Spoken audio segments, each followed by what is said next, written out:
The life of a ninja beginning in the Hidden Mist Village. This video is purely for entertainment and does not infringe on copyrights or laws. The rights to the novel and image belong to the original author. We do not claim ownership. Don't like waiting and want to listen to this fanfic in full now? Subscribe to our Patreon, where you'll find the best fanfics. Chapter 401 Reflection. Bang. The fire dragon and the water dragon collided with each other, neither of them giving in. Water extinguished the fire, and the fire evaporated the water. In the end, the two giant dragons, one blue and one red, perished together, completely annihilated in the sight of the two. Only the white mist of water was left, covering the entire battlefield. Before Arfeli could find Zabuza's whereabouts from the mist again, he saw a flash of light in the mist, and a long sword had already arrived in front of him. Then, a young man with bandages followed closely behind him and rushed out of the mist. Is the water dragon bullet just a cover?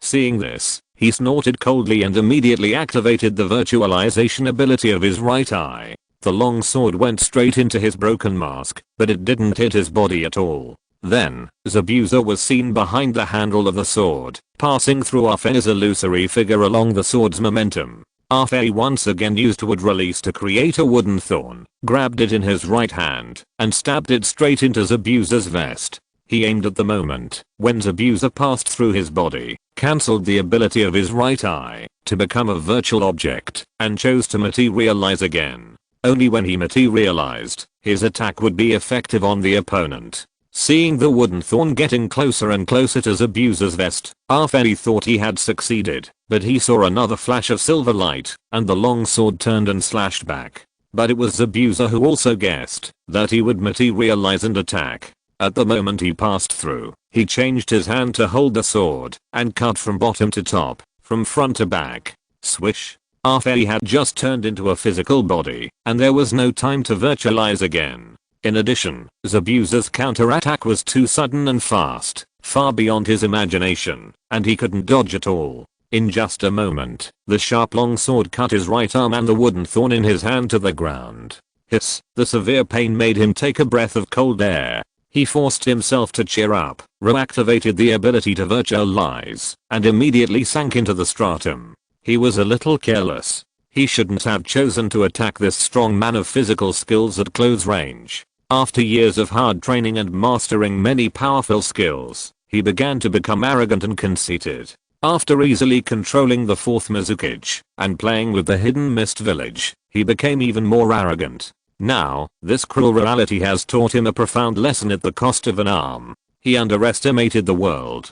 Fortunately, he understood it not too late. Because half of his body was pieced together, based on the body of White Zetsu, as long as he did not die on the spot, he could use the White Zetsu clone to repair his damage. This arm can be repaired again. On the ground, seeing the wooden thorn held by the half arm on the ground, Zabuza also had a solemn expression. If his speed was a little slower, he would be the one who died. Physical battles are so dangerous. The difference in speed is often the difference between life and death. Searching around, he soon found the one-eyed mask covering the broken arm again in an open space not far away. Then, he rushed over again with his long sword.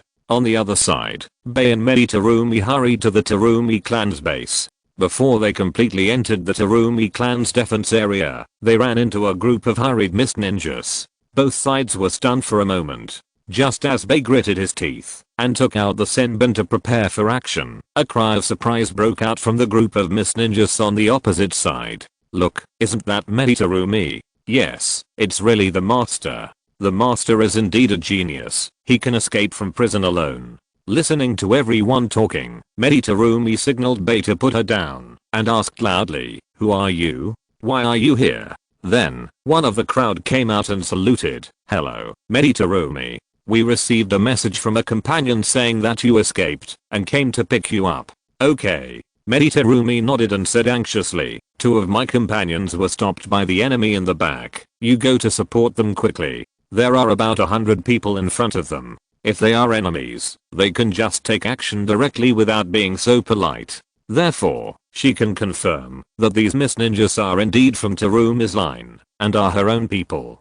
She can command them to support Zabuza and Ao without hesitation.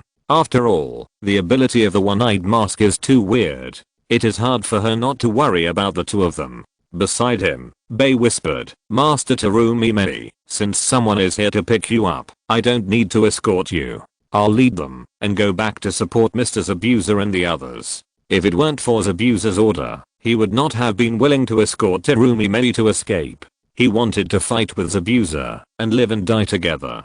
Terumi Mei nodded and told everyone, "Leave 10 people to protect me, and the rest of you follow Bei to go back and support." Yes. Everyone answered in unison, their voices sonorous and powerful. The return of Terumi Mei was like finding a backbone for everyone. The Terumi clan ninjas, who were originally panicked because of the disappearance of the clan leader and the junior clan leader, finally put down the big stone in their hearts and became more motivated to do things. Then, the Miss Ninjas were divided into 2 groups, one to escort Terumi Mei back to the Terumi clan's residence, and the other, led by Bei, to support Zabuza.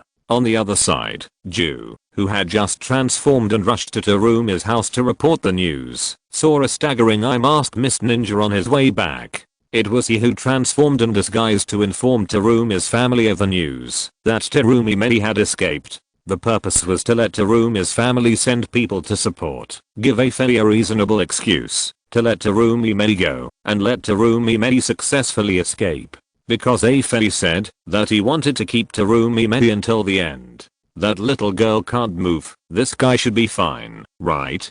Hiding in the dark, looking at the panting middle-aged man, Ju raised the corner of his mouth. Because he is not the type who is good at fighting, he rarely kills people in normal times. Now that he encounters such a weak guy, he doesn't mind helping Afei deal with the trouble. Especially this guy has the only remaining white eye in the Hidden Mist village. If he kills him, it will definitely bring great losses to the Hidden Mist. Thinking of this, he made up his mind completely, slowly sank into the ground, and sneaked over quietly. At the same time, Ao, who didn't know he was being targeted, turned and hid in a dark corner. He was too tired. Under the drug restriction, he overloaded himself to use the Byakugan to help himself and Ming escape from prison, even though he broke through the siege with the help of Zabuza. But walking here alone, his body has reached its limit. He can't hold on either physically or mentally. I hope they can bring Ming back to the Terumi clan safely. Leaning against the corner, he silently prayed for the two. However, exhausted, he didn't notice that a huge pitcher plant-like plant slowly grew on the wall above his head. I guess Zabuza died because he was the last one to leave. He can reflect on his mistakes facing the wall. As for the part where Zabuza defeated Afei, I know many people will be very dissatisfied and think that I wrote it nonsense, so I opened a separate chapter to explain it. It is called About Obito's Combat Power, and I put it in the previous work related. Please read that analysis chapter before deciding whether to scold me. Chapter 402 Retreat. On the other side, Afei lost one hand due to carelessness. Facing Zabuza's fierce attack, he could only rely on his ability to dodge most of the time, and only occasionally could he fight back. However, due to his physical disability, his counterattack seemed extremely weak and was easily blocked by Zabuza. Originally, facing such a strong enemy in physical skills, it was most appropriate to use ninjutsu. Unfortunately, he was not used to performing ninjutsu with one hand. Now that he had lost one hand, it was even more difficult to release ninjutsu when facing Zabuza's constant pursuit. Even if he had all kinds of wonderful skills, he could not use them. Therefore, after losing his hand, he was even suppressed by Zabuza. He felt like he had no place to use his strength, and he felt very depressed. After dozens of rounds of fighting, he still couldn't do anything to his opponent, so he had no choice but to sink into the ground again to get rid of Zabuza's entanglement. When Zabuza found him again, the distance between the two sides had been expanded to more than 10 meters. Just when Zabuza was about to launch another surprise attack and catch up, he found that a huge pitcher plant had grown next to the one-eyed masked man. The jagged leaves of the pitcher plant separated, revealing a half-black half-white strange man inside. Are there any accomplices? Zabuza was a little surprised, but for the sake of safety, he did not rush forward. Afei, how could you be so embarrassed? Looking at the broken arm of the one-eyed masked man, White Zetsu mocked heartlessly. You are a little careless. You underestimated him too much. Afei stared at Zabuza with the one eye exposed outside the mask. This guy's not bad to be able to cut off one of your arms. Looking at the young man with a knife, Black Zetsu praised sincerely. Obviously, it was the young man named Zabuza who cut off Afei's arm with a knife. But Afei's Sharingan has the ability to observe dynamic vision. So in terms of physical close combat, as long as the physical skill level is not much higher than his, it is impossible to pose a big threat to him. Because the dynamic vision advantage of the Sharingan can make up for this tiny gap.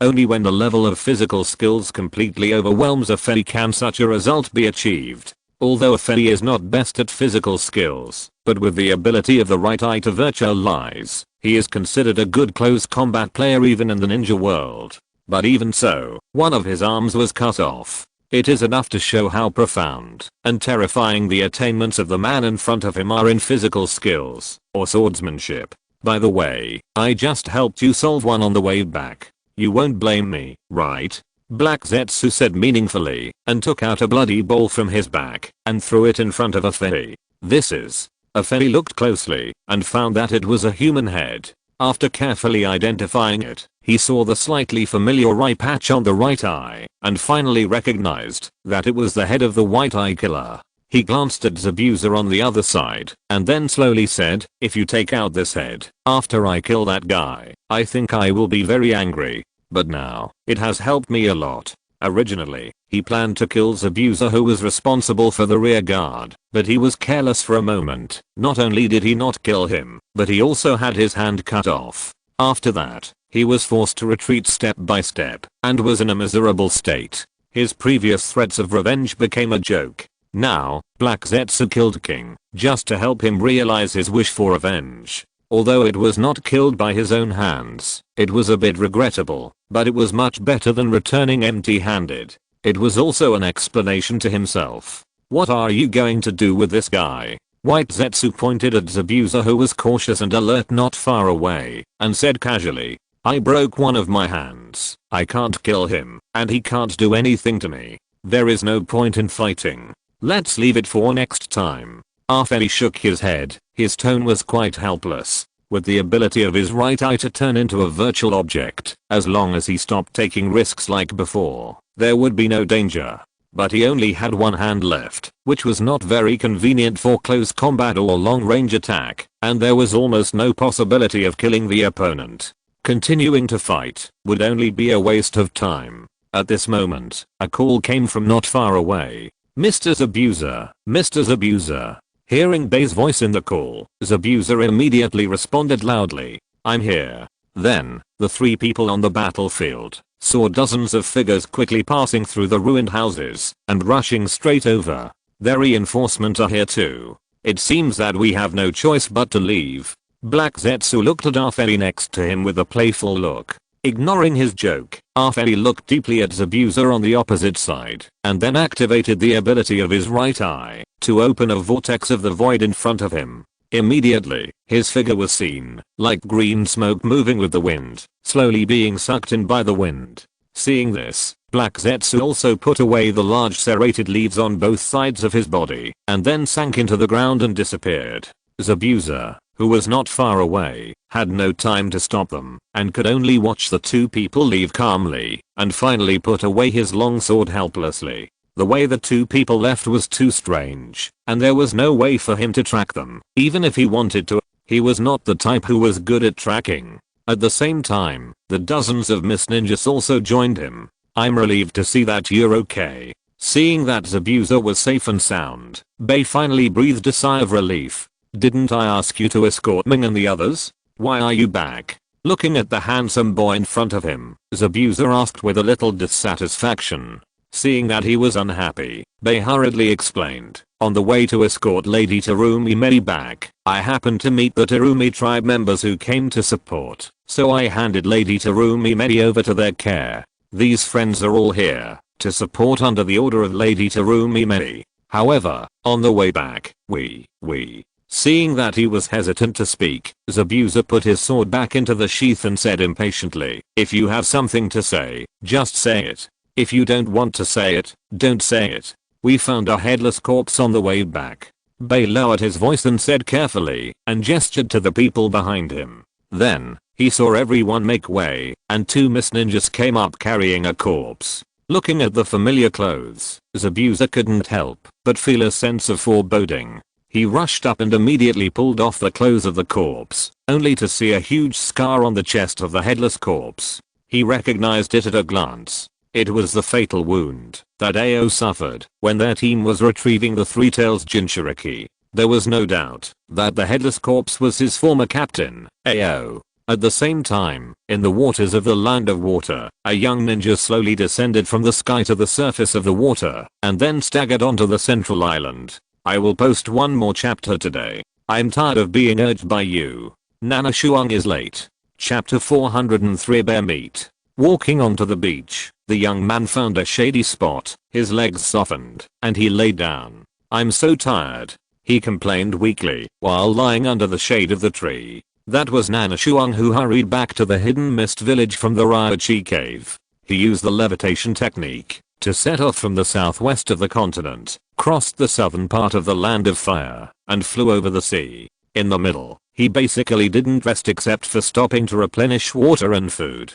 He flew in the sky for about 2 days before arriving at the main island in the center of the Land of Water. He was exhausted. He urgently needed to have a good sleep to recover his condition. Otherwise, if he encountered an emergency, it would be very dangerous with his current fatigue. After resting for about 10 minutes and catching his breath, he slowly climbed up from the beach and said to himself, I can't sleep here. I have to find a safe place. Then, he walked towards the dense forest behind with heavy steps. About 10 minutes later, he found a big tree in the dense forest with a tree hole on the trunk. The tree hole was not particularly big, but it could barely fit him, making it a good temporary resting place. Then, he used steel wire and detonating talismans to set traps around the tree hole, and then crawled in. As for the traps outside, they were not used to prevent wild animals, but to prevent those with bad intentions. Because sometimes, people are more terrifying than wild animals.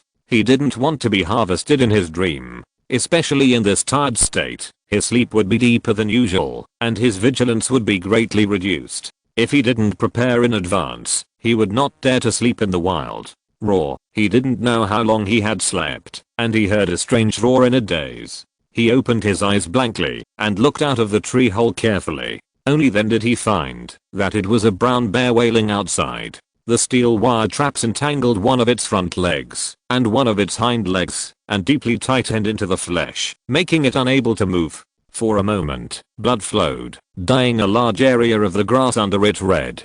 Qishuang licked his lips and looked at the wailing brown bear and said, You brought this upon yourself. You can't blame me. After 2 days of traveling, he had only eaten some simple dry food and had no time to hunt or find food in the town. At this moment, his stomach was empty and he was starving. Now, encountering such a brown bear was simply a godsend. He couldn't help but swallow his saliva when he thought that he would soon have fat bear meat in his stomach. I heard that bear paws are a rare delicacy. Then, he slowly climbed out of the tree hole and stopped about 2 meters away from the brown bear, and then gathered chakra in the palm of his right hand, only to see the cold air curling. A 6-foot-long ice spear condensed in his hand. The brown bear was locked to the ground by the steel wire, unable to move, and could only look at the human in front of him in horror, not knowing what the other party was going to do. Perhaps because of fear, it tried to struggle again, wanting to escape from here.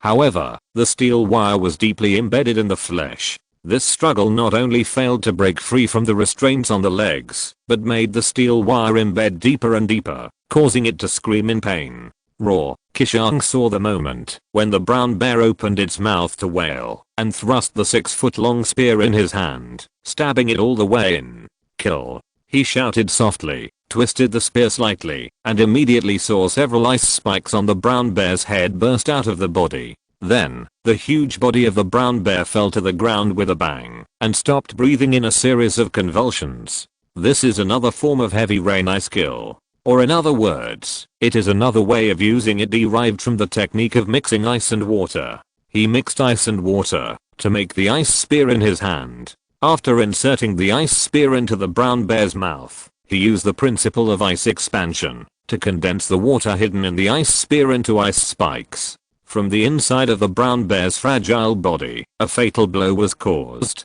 The general principle is the same as that of rainstorm ice killing, but the form is different. The reason for choosing this method to kill brown bears is that this large beast has thick skin and strong vitality. If you want to kill it with one blow, you naturally have to use extra thought. Then, Qishuang removed the trap he had set earlier, lit a fire, and began to cut the bear meat. When he enthusiastically cut a string of bear meat and roasted it, he found that the skewer exuded a strong smell of mutton, which made him lose his appetite. It seems that this original wild game is not as delicious as imagined. After sighing helplessly, he forced himself to endure the smell of mutton and stuffed the roasted skewer into his mouth. After a long time, he finally swallowed the whole string of roasted meat with difficulty. It's too painful to roast it like this. I have to find a way to deal with the bear meat. Rubbing his still rumbling stomach, Qishuang was very depressed. He was really too hungry, but this authentic barbecue is really hard to swallow. It's just good to look at, but not to eat. Suddenly, he remembered that he still had a few bottles of sake. He bought them when he was out looking for food while practicing in Longdi Cave. At that time, he thought that practicing in Longdi Cave was too boring, so he could take it out and try it at any time. But he never had the habit of drinking. After tasting it once, he felt it was too unpalatable, so he saved the wine and didn't touch it again. Now, it comes in handy. Because, in kitchen cooking, the most commonly used materials for removing fishy smell are cooking wine, shredded ginger and the like. Although sake is not cooking wine, it should be effective in removing the fishy smell of bear meat. Then, he quickly took out a bottle of sake from the material scroll. After soaking it with sake, he put the skewers on the fire again. Soon, another skewer of roasted bear meat was born. Although the smell of mutton still exists, it is much better than the original barbecue skewers earlier, and it is not difficult to swallow. After eating 2 bear paws in a row, Qishuang finally filled his hungry stomach. After lying by the fire for a long time, he used water escape to put out the fire and set off to return to the hidden mist village. As for the remaining half of the bear carcass, he chose to leave it in the forest. Because he didn't know how to cook bear meat, even if he took it back, he couldn't make anything delicious. Instead of wasting his energy in vain, it is better to stay here and give back to nature. As for taking it back and asking a chef to cook it, it is better to go directly to a restaurant that sells bear meat dishes. After all, this thing is not a rare ingredient in the ninja world. There are still restaurants selling bear meat dishes in the hidden mist village. However, he did not see that shortly after he left, a white figure poked out from the tree trunk next to him, looking at the brown bear killed by ice escape on the ground, and smiled meaningfully. As Qishuang went deeper into the central island and got closer to the hidden mist village, he found that there were many more civilians along the way. Or rather, they were more like civilians fleeing. Because those people all had miserable faces, dragged their families with them, and even many of them were injured. They walked forward blankly and woodenly, not knowing where to go. Although their condition looked terrible, they were much better than ordinary refugees. It seemed that something had happened recently, and they suddenly looked like this. Then, Qishuang immediately stopped a young man and asked curiously, "Who are you? Where are you going?" The ninja's leg strength is always a mystery. Don't complain about why Qishuang took 2 days to fly. I will open a separate chapter about the ninja's leg strength later, and put it in the work related. Chapter 404 is coming. The young man seemed to be in a bad mood. He looked up at him and frowned, saying, "Who are you? Why should I answer your questions?" Qishuang laughed angrily, then took out a forehead protector from his pocket and said slowly, "Does this qualify you?" After that, he tied the forehead protector to his right arm. Seeing the 4 ripple marks engraved on the forehead protector, the young man was frightened and immediately knelt on the ground, crying and saying, "Sir, please spare me, sir, please spare me. I didn't know you were a ninja from the hidden mist village." Thinking back to his arrogant attitude just now, he couldn't help but feel cold hands and feet. If this young man holds a grudge against me, I'm afraid he will die today. At the same time, when the young man shouted hidden mist ninja, everyone around him was trembling with fear and fled in panic. In the blink of an eye, the densely packed pedestrians on the road disappeared, leaving only a pile of scattered packages and a few broken shoes on the ground. How could this happen? Qishuang was confused when she saw it. The title of Miss Ninja is indeed a synonym for fierceness and bloodlust in the land of water, but he still remembered that when he left the village, most people were afraid, but not so scared. Now, these people are like seeing a ghost when they see him, which is really puzzling. Looking at the young man who was still kneeling and begging for mercy, Qishuang frowned and said, "Don't cry. I have something to ask you." He yelled at him, and the young man stopped crying immediately, just looking at him eagerly, still sobbing slightly, with a look of fear on his face. "As long as you answer my questions well and satisfy me, I will let you go safely later. Do you understand?"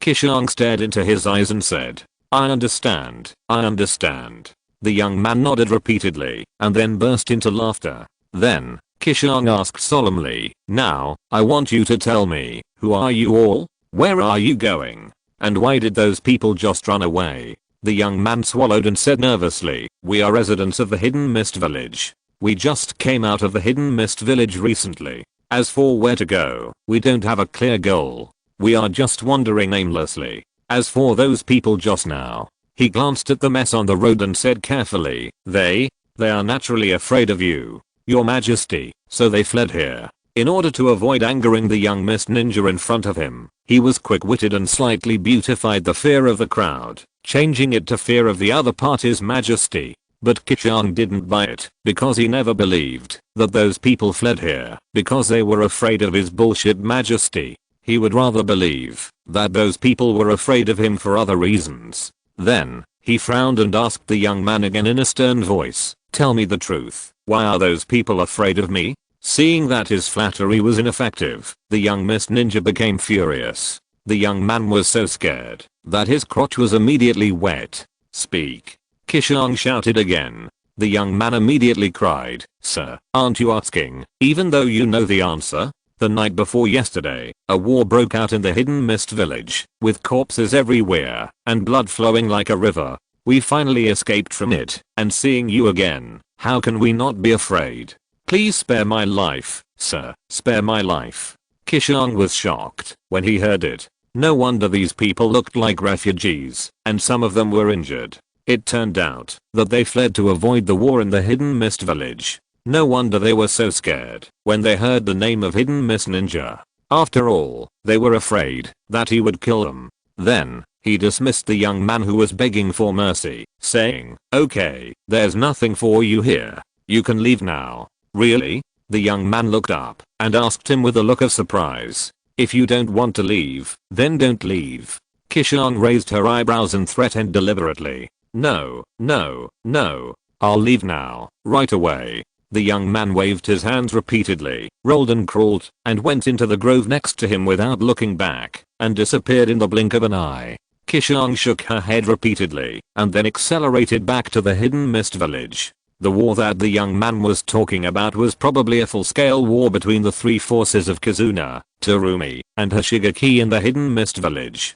After all, if it was just a small-scale conflict, it would be impossible to force so many Hidden Mist residents to leave their homes. Only if the three parties completely tore each other apart and a full-scale war broke out would the current situation be caused. At the same time, Zetsu, who was far away in the Hidden Mist Village, learned the news of the appearance of a young ice escape ninja through telepathy from the clone intelligence network planted in various places on the island. "Afei, the person you are looking for may have appeared," Black Zetsu said to the one-eyed mask playfully. At this time, Afei put on a new identical mask. As for the previous one, that was cut in half by Zabuza, he had thrown it away. While moving his newly installed right arm, he asked, "Are you sure it's him?" "Not sure." White Zetsu waved his hand and replied nonchalantly, "That person is different from the photo of the boy. Maybe his appearance has changed because of his age. But my partner saw that he left a brown bear killed by ice escape.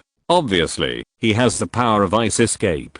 Do you want to go and have a look?" Afei narrowed his right eye and said grimly, "It's better to kill the wrong person than to let him go." He would not let anyone who might be Qishuang easily, because only that person knows where Lin's body is. and finding Lin's body is also one of the main purposes of his trip. If he only destroyed Kirigakure but didn't find Lin's body, it would be a lifelong regret for him. He has lost enough. He can't lose anymore. Then, he asked Beisetsu, "Tell me, where is he now? I can't wait to see him." Beisetsu walked to the windowsill, pointed at the village gate, and said, "In the direction of the gate, 100 kilometers away, he is moving in a straight line towards the hidden mist village." "Okay, I know." Arfei nodded, and then activated the ability of his right eye, sucking Yagura next to him and himself into the vortex of the void, and disappeared. "Let's go and see the excitement," Heizetsu said to his other half. Then, the huge serrated leaves on both sides closed, wrapped the black and white monster in it, and sank into the floor and disappeared. Outside the village, a vortex of the void opened, and Arfei walked out of it. On the tree not far away, a white figure slowly grew up. That was Beisetsu's clone, or it could be said that it was also Beisetsu's original body. Because there is not only one Beisetsu, but countless, and there is no distinction between the original body and the clone. It was just because there was only one black Zetsu, so Arfei and his friends were used to recognizing the white Zetsu that coexisted with black Zetsu as the original, and the other individual white Zetsu as clones. "How far is he from me?" Arfei asked the white Zetsu clone seriously. If you're listening to this novel on a channel other than Fanfic World, it means they downloaded and uploaded it without effort. We cordially invite you to visit our channel, Mundo Fanfic Novelos. There you'll find the original version of this story and you can explore many other novels of various genres. We're waiting for you to immerse yourself in a world of incredible novels. Chapter 405. See you again. The white Zetsu clone pointed forward and said nonchalantly, "Directly ahead. It's still 50 kilometers away from here. At his current speed, he should be here in half an hour. What are you going to do, Arfei?" As he said that, he turned around and looked at the one-eyed mask jokingly. Arfei glanced around, then aimed at the tallest tree and climbed up. He stood quietly at the top of the tree canopy and murmured, "I'll wait for him here." Standing on the top of the tree canopy, he could easily take in the situation within a radius of hundreds of meters. As long as someone passed by, Zetsu would not escape his eyes. About 10 minutes later, a huge pitcher plant slowly grew on the tree trunk under Arfei's feet. The serrated leaves opened, revealing the black and white Zetsu inside. He did not have the time and space transfer ability like Arfei, so he could only rely on stealth escape techniques to rush over from the hidden mist village bit by bit. Therefore, his speed was much slower than Arfei. "Arfei, have you ever thought about what you would do if you can't beat him?" Black Zetsu raised his head and asked the one-eyed mask on the treetop. Under the mask, Arfei frowned and lowered his head and said, "What do you mean? Do you think I can't be his opponent?" Although he had the lesson of cutting off his arm before, he knew very well that it was just the result of his carelessness. If he had fought the enemy seriously, he would never have made such a mistake. In other words, he still positioned himself as one of the top few in the ninja world. This was the confidence he gained after a long period of hard training and mastering countless secret techniques. He believed that there were people who could be his opponents, but he never believed that anyone could defeat him. Because his right eye, blessed by Lin, was invincible from the beginning. Black Zetsu said solemnly. White Zetsu sensed an extremely strong chakra aura from that person, and even a faint trace of immortal aura mixed in it. "I suspect that person may have mastered the power of immortal arts." White Zetsu has a special physique and a very strong perception ability. In addition to chakra, natural energy is also within his perception range. Therefore, he can distinguish a trace of immortal aura contained in that person. That is the characteristic of immortals who master immortal arts. Although these immortals look no different from ordinary ninjas, when they do not use immortal arts, once they use immortal arts, they will burst out with combat capabilities far exceeding dozens or even hundreds of times. They are completely superior to all living beings, so they are called immortals. The power of immortals. That's really troublesome. Under the mask, Arfei's face couldn't help but become a little solemn. He had also heard the legend of immortals, but immortals were too rare. So far, he had never fought with any immortals, so he couldn't help but worry. Then, he thought for a moment and said, "If we really can't take him down, then we can only think of another way."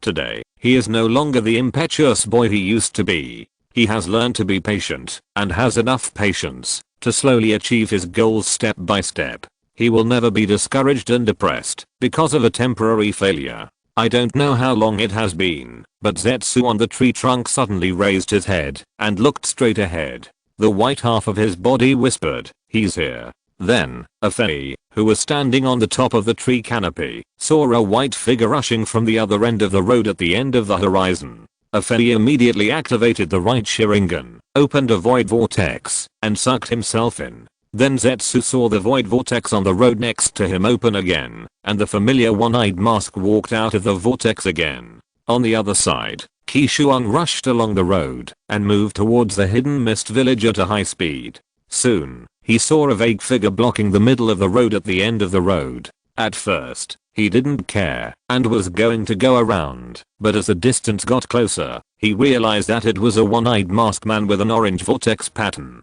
It can't be such a coincidence. Seeing the familiar mask, he immediately stopped about 10 meters away from the other person. A fairy?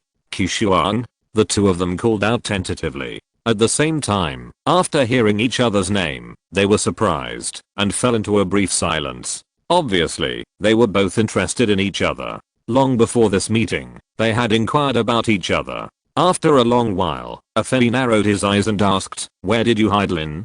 Qishuang raised the corner of his mouth, slowly took out a scroll from his pocket, and gestured. "She was sealed here by me. Do you want it?" Without waiting for a fairy to answer, he added another sentence. "Then kneel down and beg me." After that, he stuffed the scroll back into his pocket again under a fairy's angry and anxious eyes. "It seems that we can't discuss this matter," a fairy said in a grim tone.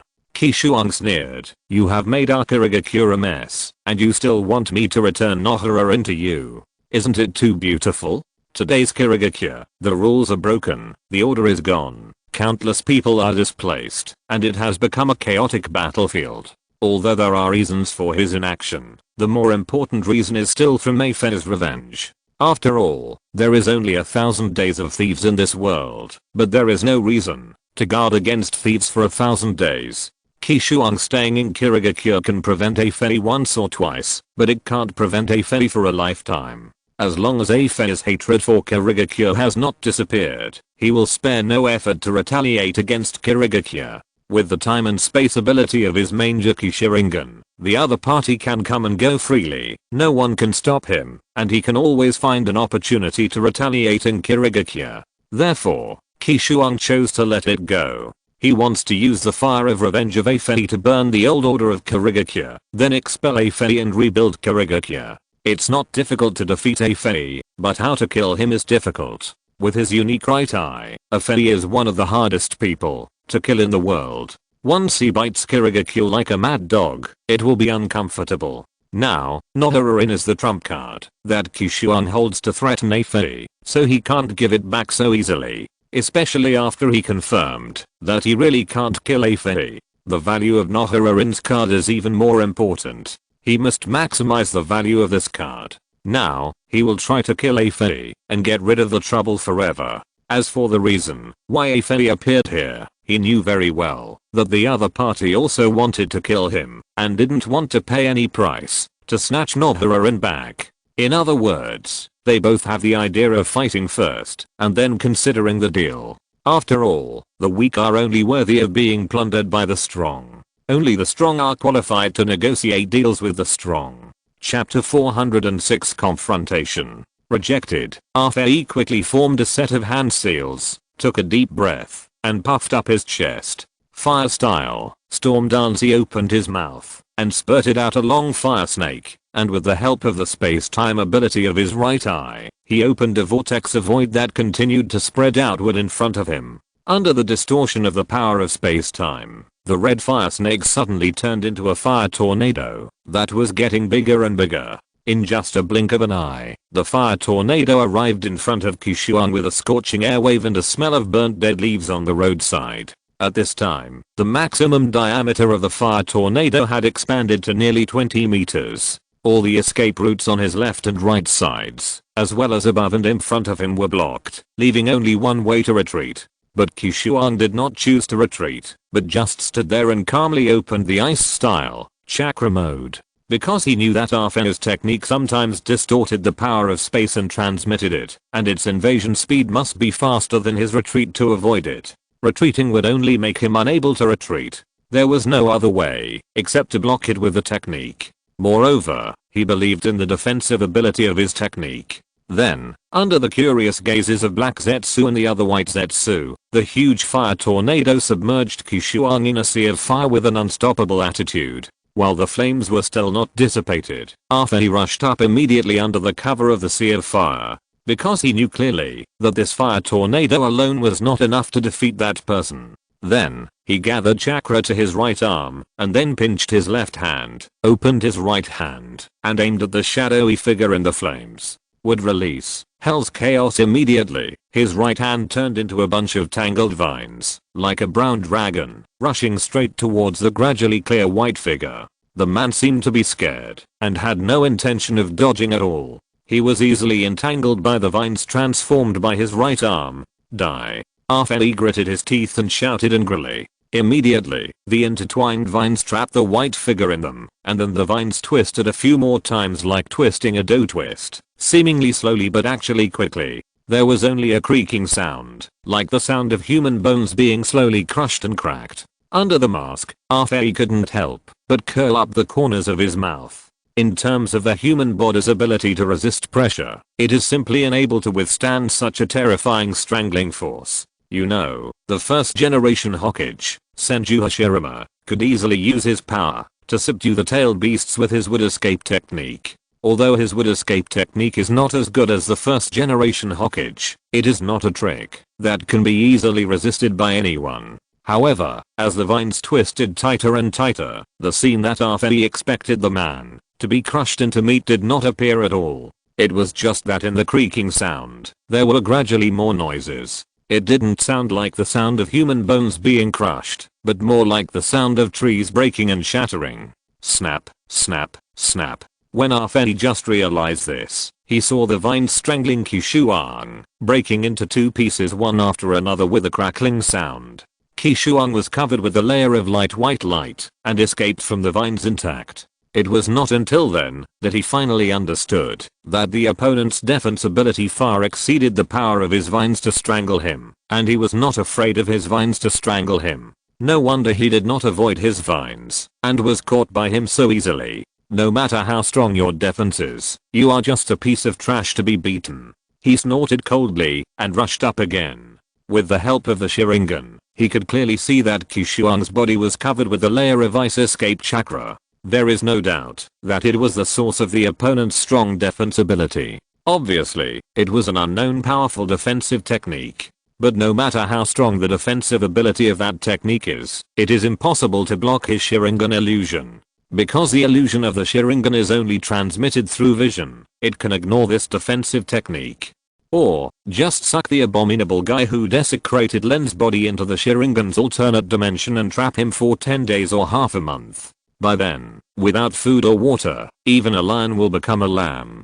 On the other side, after deliberately withstanding 2 rounds of attacks, Qishuang rushed towards Afei head on. He knew that Afei's right eye had the ability to become a virtual eye and could ignore all attacks, so he did not intend to waste chakra to release ninjutsu. Because close range attacks are faster, if the timing is right, it is entirely possible to hit Afei before he can use his virtual ability. As for long range ninjutsu attacks, because ninjutsu is transmitted from one place to another, it takes a certain amount of transmission time. Although the time is short, it is enough for Afei to use his virtual ability. Therefore, long-range ninjutsu attacks are almost ineffective against Afei. Only close combat can have a greater chance of catching Afei's flaws in materialization.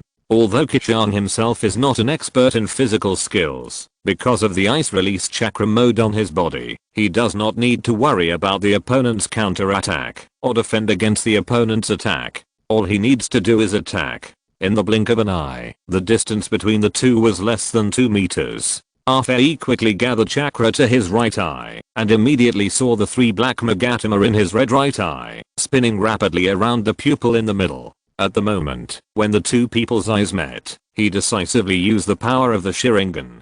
Sharingan illusion. At this moment, Qishuang saw a red eye enlarged in his mind, and then hung high in the sky, like a blood-red moon. But there were 3 black Magatama-shaped marks on this moon. Is this the feeling of being hit by the Sharingan illusion? It's really interesting. He smiled self-deprecatingly. At the same time, Beizetsu, who was hiding 100 meters away and watching the two people's battle with relish, muttered, "Sharingan, so boring." The two walked towards each other, but the guy named Nanashi suddenly stopped and stood there blankly. Even the layer of white light on his body slowly dissipated. Obviously, he was hit by a Fenner's Sharingan illusion and temporarily lost the ability to control his body. In a battle, if one party suddenly loses the ability to control his body, the result is self-evident. Over the years, he and Black Zetsu have seen a Fenny take action countless times, but no matter how fierce the opponent is, as long as the Sharingan illusion is released, he will immediately become a lamb to be slaughtered. At the beginning, they still thought it was very interesting and incredible, but after a long time, they saw it too many times, and they also developed aesthetic fatigue. Because this kind of innate illusion ability is released quickly and difficult to guard against, it will be hit if you are not careful. This also leads to a single ninja having almost no chance of winning when fighting against the Sharingan. It's like this every time. As long as the opponent is hit by the Sharingan illusion, he can only wait to die. They are tired of this stereotyped ending. What they want is a fierce battle. Such a battle is really boring. Guess how to break the Sharingan illusion? Chapter 407 Blue Eyes. Seeing Qishuang standing still, Fei hurried to her and said sarcastically, "No matter how powerful your defensive technique is, it can't defend against my Sharingan illusion." As he spoke, he stretched out his hand tremblingly and reached for Qishuang's pocket with a hot heart. "Lin, I'm here to pick you up." At this moment, his wrist was suddenly grabbed by Qishuang's left hand, and a teasing voice came from his ear. "Do you think that after knowing that you have a Sharingan, I will not be on guard against your illusion? Naive." As soon as these words came out, it was like a basin of cold water poured over Fei's head, from head to toe, from inside to outside, completely cold. He instinctively looked up, but saw that Qishuang's eyes were clear, without the confusion just now, and the right eye was emitting a strange blue glow. Although he couldn't see anything wrong with his Sharingan, Fei's intuition told him that the other party's right eye was definitely strange. Because the less visible it is, the more problematic it seems. How could he know that it was Qishuang's dragon heart seal that was triggered? Because he was not suitable for practicing illusion, Qishuang started to guard against illusion early. And the reason why he had to learn the useless dragon heart seal from the 3 snake princesses was to prevent himself from being controlled by illusion. Especially in today's ninja world, there are still a few pairs of Sharingan who are natural masters of illusion. He will inevitably have to fight with them in the future. Of course, he must prepare for the rainy day and make plans early. The actual combat effect of illusion is very amazing. In an instant, a ferocious opponent can be turned into a lamb to be slaughtered. The principle of illusion is that the caster uses his own chakra to silently disrupt the opponent's brain chakra, so that the opponent's chakra flows according to his will, and then causes the opponent's 5 senses to misperceive and produce hallucinations. Therefore, even the simplest illusion contains extremely sophisticated chakra control techniques. That is to say, if the caster's control over the victim's chakra is slightly off, the control rhythm of the chakra flow will be problematic, and the opponent will immediately break free from the control of the illusion. Therefore, the current methods of removing illusions, whether it is self-removal, reorganizing the chakra flow, or a third person to help remove it, are all aimed at disrupting the opponent's chakra control rhythm, and then removing the illusion. The fundamental principle is to disrupt the illusionist's control rhythm of his own chakra. Generally, Qishuang can easily remove the more simple illusions, but when facing the Sharingan illusion, he really doesn't have that kind of confidence. Especially Uchiha Itachi's moon reading, there is no possibility of self-removal. If there are teammates by the side, it's okay, but if you encounter it alone, it's a disaster. Therefore, he has always wanted to create a method that can 100% remove the illusion by himself. until he finally found inspiration after he cultivated into the sage mode.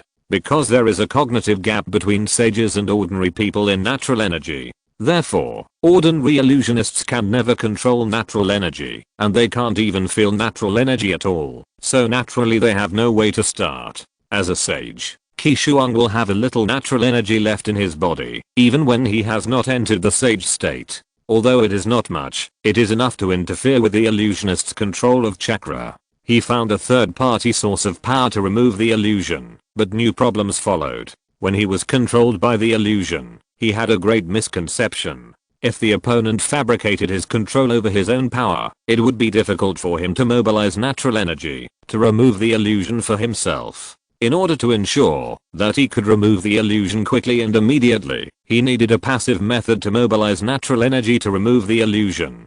Just like a trap, as long as someone cast an illusion on him, his body would passively activate natural energy to remove the illusion. Then, he thought of the transfer seal that Uchiha Itachi had used twice. Once, Itachi used the transfer seal to seal his Amaterasu fire in Sasuke's eyes and set the conditions for triggering the seal. When Uchiha Obito showed his Sharingan to Sasuke again to reveal his identity, he triggered the conditions for the transfer seal, causing the Amaterasu fire to burn Obito by surprise. Another time, he sealed Shizuka to Matsukami in Naruto's body, and also used the transfer seal to set the conditions for opening. Originally, that was his secret move to deal with Sasuke, but he didn't expect that when he showed Naruto his Mangekyou Sharingan, it triggered the conditions for the transfer seal, and by accident, that secret move was used on himself. But it also allowed him to get rid of the control of others, and have the opportunity to reverse the situation of the Fourth Ninja World War. It was from this trigger type sealing technique that Ninashiro was inspired to find a way to passively mobilize natural energy in the body to remove illusions. Therefore, he learned a similar dragon heart seal from the three snake princesses and set a trigger condition on the seal. Whenever there is an abnormal flow of chakra in the brain, the dragon heart seal will automatically open and use the natural energy that has been sealed in advance to interfere with the abnormal flow of chakra. The brain chakra of the human body will naturally not flow abnormally for no reason. Perhaps when it flows abnormally, it may not necessarily be a jinjutsu in the human body. It may also be that the head is hit by the enemy's ninjutsu and the opponent's chakra invades.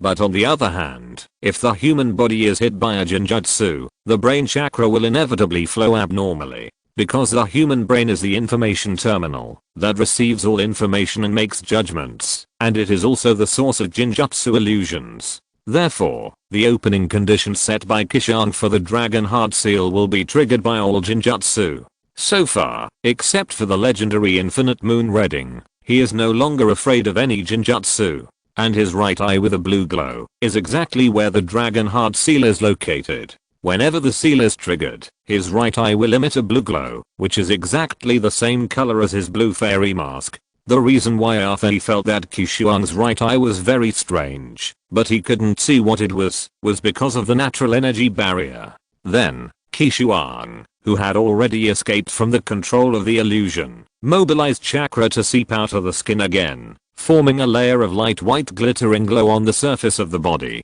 Arfei, whose wrist was pinched, had not yet come to his senses, and he felt that there was an extremely cold breath from Qishuang's hand that invaded his body from his wrist. Then, a layer of crystal ice crystals quickly spread from his wrist along his arm upwards, with the intention of freezing him completely. Then, he quickly mobilized chakra to activate the virtualization ability of his right eye, and then hurriedly retreated, easily getting rid of the danger of freezing and Qishuang's control. Only a hollow arm-shaped ice sculpture was left in Qishuang's left hand, which made him very depressed. This bastard's right eye is really too convenient. It is so convenient that even he, an open-minded immortal, feels jealous. In Japanese, the Chinese character actually means, "This is the result of cultural differences." So, the Japanese version of Yu-Gi-Oh's Blue Eyes White Dragon actually means a blue-eyed white dragon. It's just that when translating, they used blue eyes at the beginning, which made people uncomfortable when they wanted to translate blue eyes.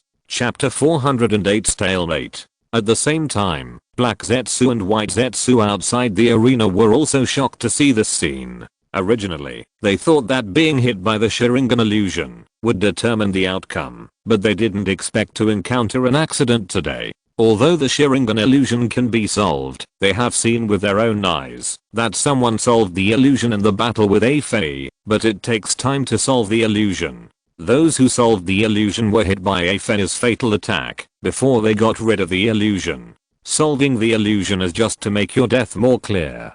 And it's the first time they have seen a guy like Qishuang who can solve the Sharingan illusion so quickly and counterattack a Fei immediately. It's really incredible. This is going to be a good show.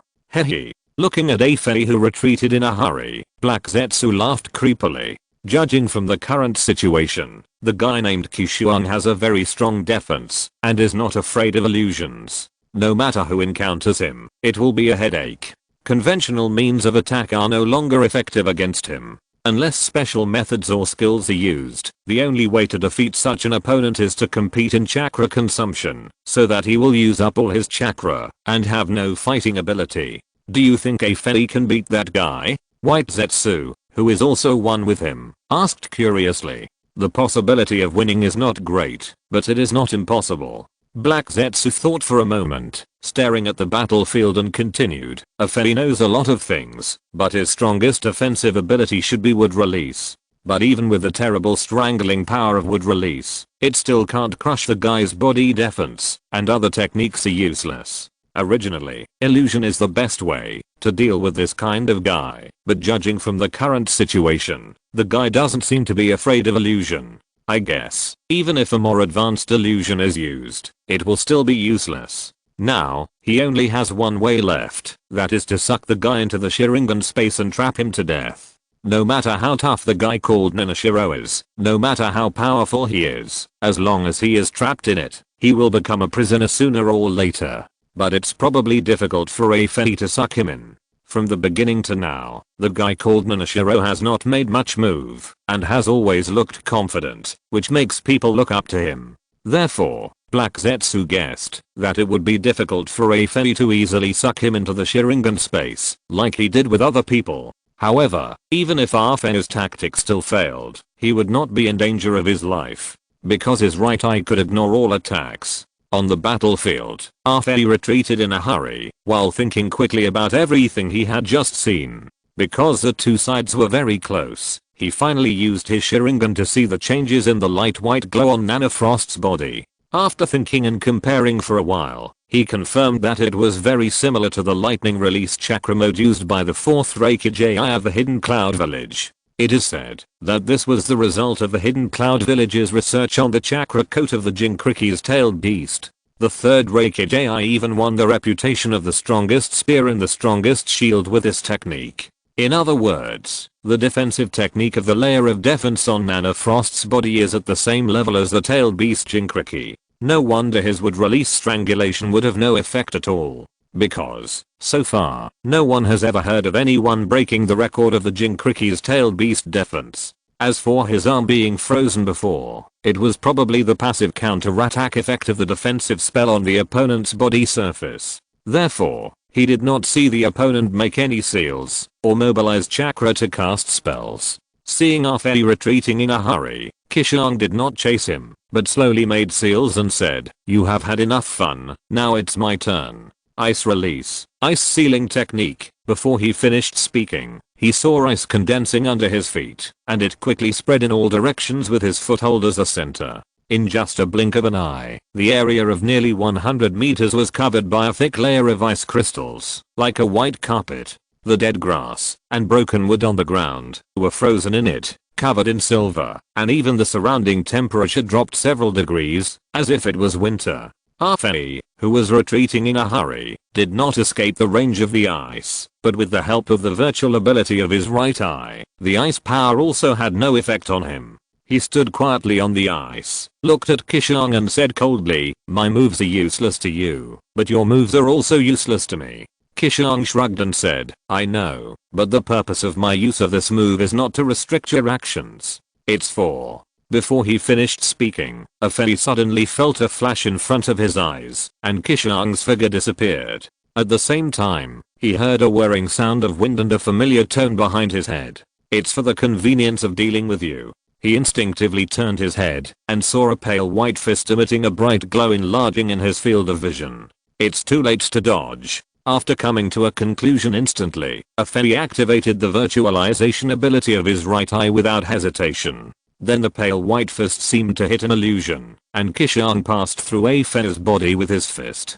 After standing firm, Qishuang did not launch another attack. He turned his head and sighed. It seems that my speed is still much worse than that of the Golden Flash. Just now, he used the ice release instant body method to move from the ice layer under his feet to the back of Afei for a sneak attack. However, the speed was not fast enough, giving Afei the opportunity to use his hollow ability. I still remember that during the Ninetales Rebellion, the 4th Hokage used Flying Thunder God to perform continuous instant movement, leaving Afei no chance to react, which severely injured him and forced him to flee Konoha. Although his ice release instant body is much faster than ordinary instant body techniques, it is still far inferior to the Flying Thunder God technique. His tactic of using the ice release field under his feet to sneak attack Afei is probably going to fail. Fortunately, although the ice release field under his feet cannot help him sneak attack Afei, it can still allow him to move freely on it. If Afei wants to use the special ability of his right eye to suck him in and trap him to death, he has no chance at all. Although he had already planned a way to escape, it was not the time to be exposed yet, so he had to try his best to avoid being sucked into another dimension by Afei. On the other hand, after experiencing the sneak attack, Afei also did not rashly launch an attack, because he didn't know why the other party suddenly appeared behind him. Facing the unknown, he needed to be cautious. While on guard, he replayed everything recorded by his Sharingan in his mind. Then he saw that before the other party disappeared, there was a process of his body sinking into the ice. Then, he immediately understood that this was a special technique for moving in the ice. It was similar to the way White Zetsu moved in the soil and wood, but this was obviously faster.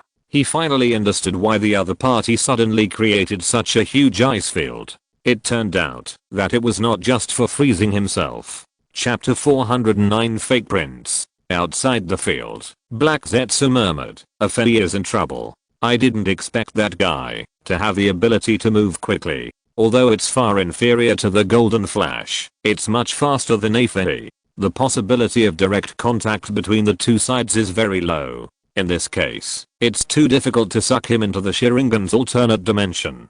Although Afei had never told them about the ability of the right eye, after spending a long time together, Black Zetsu gradually understood the characteristics of the eye and knew where its limitations were. Then what do you think Afei will do next? His other half, White Zetsu, asked curiously. I guess he should retreat. Black Zetsu whispered. As far as the current situation is concerned, if Afei wants to defeat that person, he can only spend time competing with him in chakra consumption little by little, or gamble on the tiny possibility of sucking the opponent into the Sharingan's alternate dimension and trapping him to death. But this method of trapping the opponent to death means that there will be a dangerous bomb hidden in the Sharingan's alternate dimension for a long time. Therefore, Afei will not use this method to trap people unless it is absolutely necessary. Especially now, the guy named Qishuang showed extremely difficult characteristics. He believed that Afei would not take such a big risk. On the other hand, after weighing the pros and cons, Afei made the same judgment as Black Zetsu in his heart.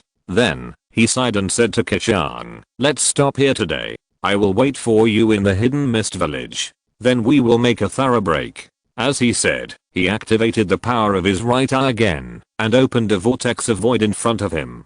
Qishuang didn't say much when he saw it, nor did he try to stop it. He just watched Afei being sucked into the vortex of void and then disappeared.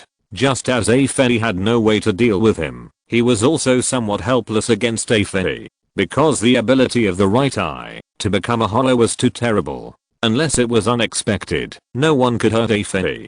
Theoretically, if his momentary beauty could silently freeze Afei before he became a hollow, then there would be a chance to kill him. But if Afei was deliberately on guard and was unwilling to come into contact with his ice mist from the beginning, then this move would also be useless. Instead, he would expose his trump card early, and this move would be even more difficult to work on Afei in the future. Therefore, Qishuang chose to keep this technique temporarily. He hoped to kill Arfei unexpectedly with this move. Let's go, there's no show to watch today, White Zetsu muttered, and then slowly sank into the tree trunk with Black Zetsu. The other single White Zetsu clone saw it, and disappeared with it. Snap. Qishuang snapped his fingers to cancel the ice sealing technique, and immediately saw the endless ice layer under his feet, shattered into countless tiny ice fragments with a bang, and then dissipated into the air at a speed visible to the naked eye. Although even if he didn't cancel it, this frozen area would slowly dissipate over time, but as his research on ice escape became more and more profound, these chakra creations would continue to exist alone for a long time, after losing the maintenance of him as a caster. Such a large frozen area left here will undoubtedly cause great trouble to passers-by, especially those civilians who are fleeing. Therefore, it is better to cancel the spell. I don't know what has become of Kirigakure village, because of that guy Arfei. Looking straight ahead, after a long sigh of helplessness, Qishuang once again took the steps to return to Kirigakure. On the other side, Arfei and Ju returned to Kirigakure village one after another. I need help. It's too difficult to deal with that guy alone, Arfei said, looking at Ju's black and white cheeks. Do you want to transfer people from there? Black Ju thought for a while and asked tentatively. Arfei slowly stretched out 2 fingers and squinted his eyes and said, 2, transfer 2 people over, it should be enough. By the way, it can add some more firewood to Kirigakure's civil war and make it burn more vigorously. Unless it is absolutely necessary, he doesn't want to use the method of death and siege to deal with Qishuang. It is safer to use a multi-person siege and a war of attrition. No problem, I will pass your request back now. But what if that person disagrees? White Ju replied playfully. Arfei thought for a moment and said, tell him that the situation in Kirigakure is good. We can take advantage of the situation to capture the 3 tails and 6 tails in advance, so we need to send reinforcement. Although it was his personal matter to ask for reinforcement to deal with Nanofrost, if he asked for reinforcement for the purpose of capturing the tailed beasts and then helped him deal with Nanofrost, it would not be a personal matter. Capture the tailed beasts. I think that person will not refuse this reason. Black Zetsu murmured. Speaking of the tailed beasts, Arfei seemed to remember something and hurriedly asked, by the way, have you figured out where the 6 tails are hidden by the Kiddo family? Since the Kiddo coup, Arfei has begun to investigate the whereabouts of the 6 tails. However, Kiddo Masamune had been prepared and transferred the 6 tails Jinchuriki in advance, leaving him empty-handed. In addition, he had only been in Kirigakure for a short time and had no time to cultivate his own power to infiltrate the Kiddo family. He was completely alone at the moment. Investigating intelligence, which required a lot of manpower, was not something he could do alone. Therefore, until now, he only knew that the Kazuki family hid the Vulpix, but he didn't know the specific hiding place. After hearing what he said, White Zetsu showed a meaningful smile and said, we have found the location where the Kazuki family hid the Vulpix. However, when we were searching for the trace of the Vulpix, we found another more interesting thing. White Zetsu's clones can sneak freely in the soil, and there are a large number of them. They can also use telepathy to quickly transmit information. They are best at this kind of intelligence search work. Therefore, after arriving at the Kirigakure village and placing the clones in various places in Kirigakure, they quickly found the location of the Vulpix. What's the matter? Arfei asked in surprise. White Zetsu found Konoha's spies, and they are also looking for the trace of the Vulpix. It seems that they are members of the Root. Black Zetsu said slowly. Konoha spy? Members of the Root? Arfei thought for a moment and slowly recalled. The members of the Root seem to be directly under the command of that old guy Shimura Dunzo, right? During the time when he was training in the Uchiha, he had a thorough understanding of all departments of Konoha and had also had several contacts with Danzo, so he had some impression of the Root of Konoha. Yes, it's that old guy. Black Zetsu nodded. Under the mask, Arfei showed a playful smile and said with emotion, even that restless old guy has come to join in the fun. The situation in Kirigakure is getting more and more interesting. Then should we stop them from planning to get the Vulpix? White Zetsu asked in surprise. No need. Arfei waved his hand and said nonchalantly, keep an eye on them and don't let the Vulpix out of your sight. I also want to see what interesting tricks that old guy will play this time.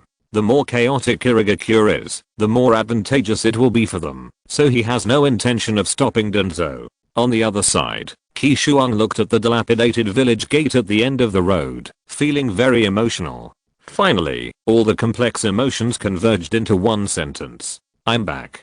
Chapter 410 What I Saw. Passing through the unguarded and dilapidated gate, Qishuang saw a completely unfamiliar place. Or rather, it was more like a battlefield.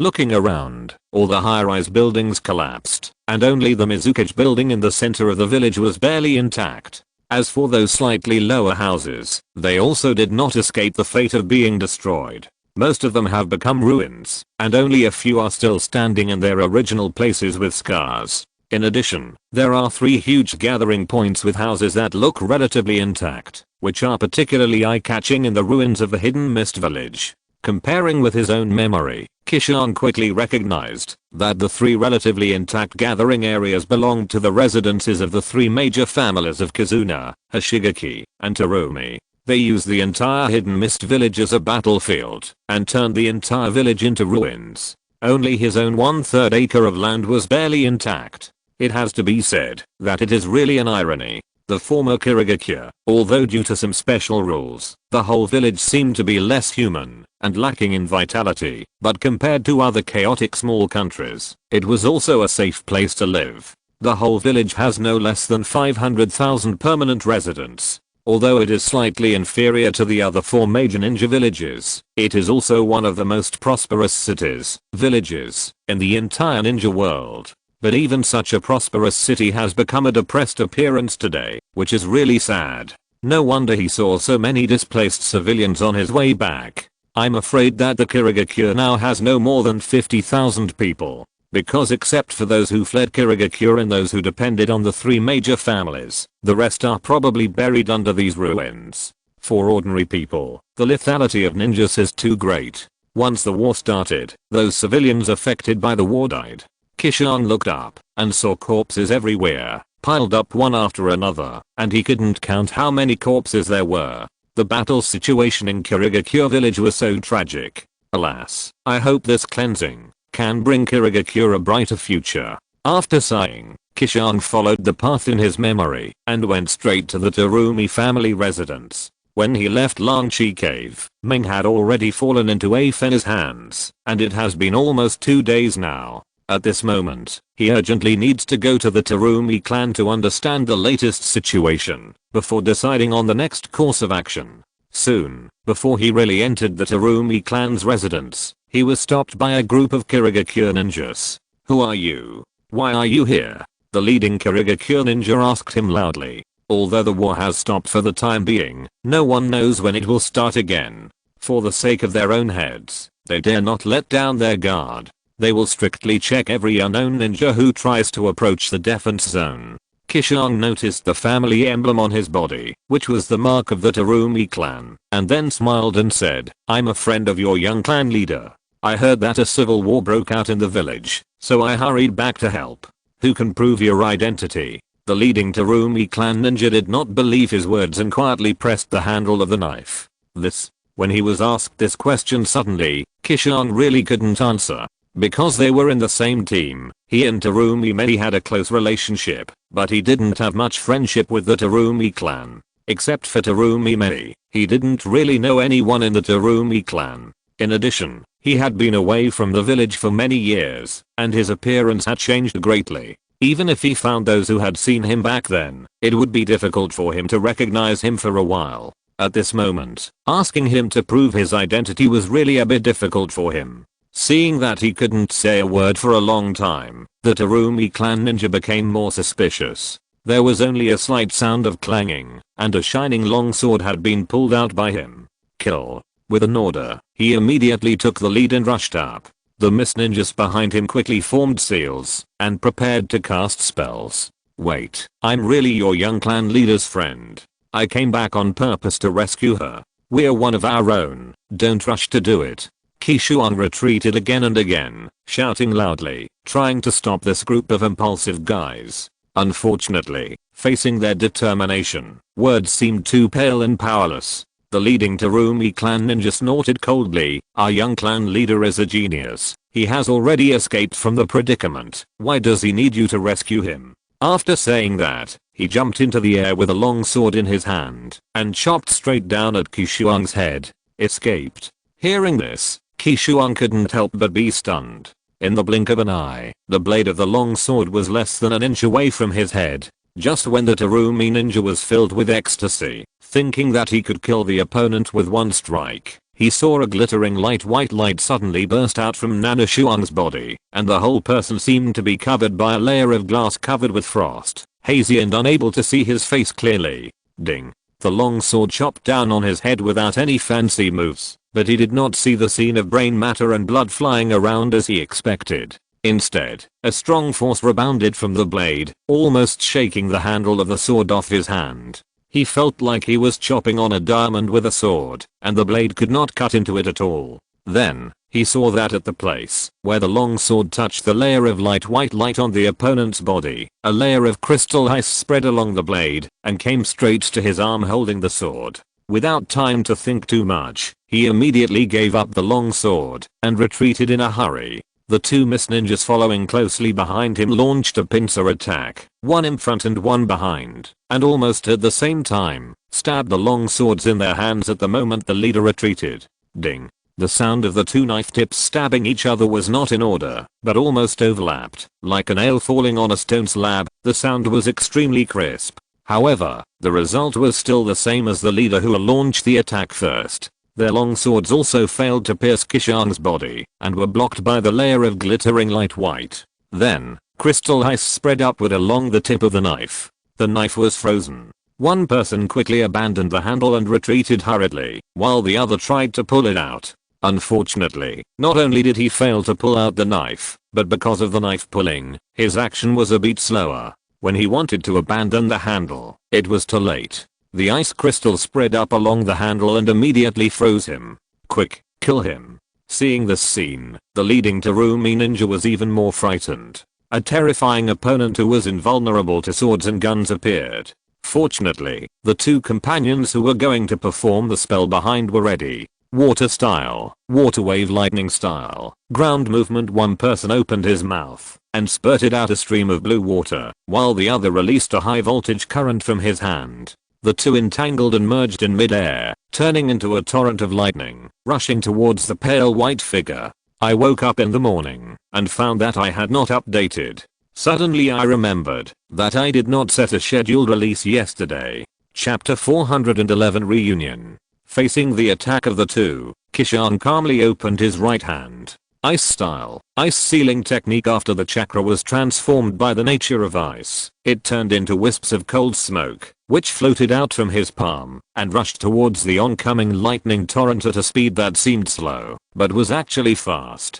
Crack, crack, crack. In the frightened eyes of several people, the torrent condensed into ice the moment it came into contact with the cold smoke. Not only that, the freezing momentum showed no signs of stopping, but instead spread backwards along the torrent, as if to freeze the caster in it. No, the Miss Ninja who cast the water style screamed, hurriedly interrupted the transmission of chakra, and terminated his technique, thus avoiding the crisis of being frozen. And the frozen torrent was like a collapsed icicle, crashing to the ground with a bang, shocking everyone. At the same time, the lightning that was originally attached to the torrent was not affected at all. It carried the hopes of several people and fell on Qishuang's head without hesitation. However, their hopes were doomed to fail. Qishuang didn't feel any pain when the lightning ninjutsu hit him, not even the slight paralysis of the electric shock.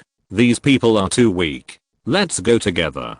Seeing that the only lightning ninjutsu that hit him was still ineffective, the leading Terumi clan ninja gritted his teeth and shouted to his companions. If possible, he would not want to fight such a terrifying opponent, but he had no choice. It is their duty to intercept or even kill any suspicious person. Wait. Seeing that they were determined to die and still wanted to fight, Qishuang hurriedly stopped them loudly and said, "I'm really a friend of your Terumi clan leader. If you don't believe me, you can take a message back for me and ask. It won't be too late to take action later." He was not afraid that he couldn't beat these people. On the contrary, he had enough ability to take them down in one fell swoop. However, he had just come back and beat up Terumi Medi's clansmen. It would be difficult to explain when they met. Therefore, Qishuang has been passively defending and did not fight back. Hearing what he said, the few people who were about to continue their actions could not help but stop. Then, everyone cast inquiring eyes to the Terumi ninja who was in the lead. The Terumi ninja thought for a moment and asked the figure shrouded in a light white light, "What's your name?" "Nanashi. My name is Nanashi. When your young clan leader hears this name, she must know who I am." Nanashi replied loudly. Then the Terumi ninja winked at a companion next to him and immediately saw that person quickly leave. In the heart of the Terumi family, Terumi Medi was discussing the war with the envoy from Ashigaki and the heads of many large and small families under him. Zabuza leaned lazily against the wall with Bei and had no say in their discussion of the war. He was not a particularly talkative person to begin with, and he only had Bei under him, so he was even less qualified to interrupt. At this moment, an assistant walked up to Medi Terumi and whispered a few words. She immediately changed her expression and then looked up and said to everyone, "Everyone take a break and continue in half an hour." Everyone who was discussing the war could not help but guess that something had happened again. Then, Medi Terumi left her position and called to Zabuza at the foot of the wall, "An acquaintance is here. Let's go and see." After that, she hurried out. Although he didn't know why, Zabuza still hurried to follow Bei. Not long after, at the edge of the defense zone of Terumi's house, Qishuang saw a pretty woman in a blue skirt rushing into his sight with a group of people. Although he hadn't seen her for several years, he made up for the blank in his memory of the past few years in Kirigakure from the Snow Lotus clone, and recognized her at a glance. It was the adult Medi Terumi. It was exactly the same as the impression in his previous life, graceful and beautiful. The childishness of his youth and childhood had completely faded. Perhaps because she was in charge of the power of the Terumi family, she had a more mature and stable aura. "Hey, long time no see." Seeing the blue skirt woman approaching, he stood outside the defense zone and greeted her first. Hearing his greeting, Terumi Medi was stunned for a moment and then looked at him carefully for a few times and then found that the young man in white was 6 points similar to the young man in her memory.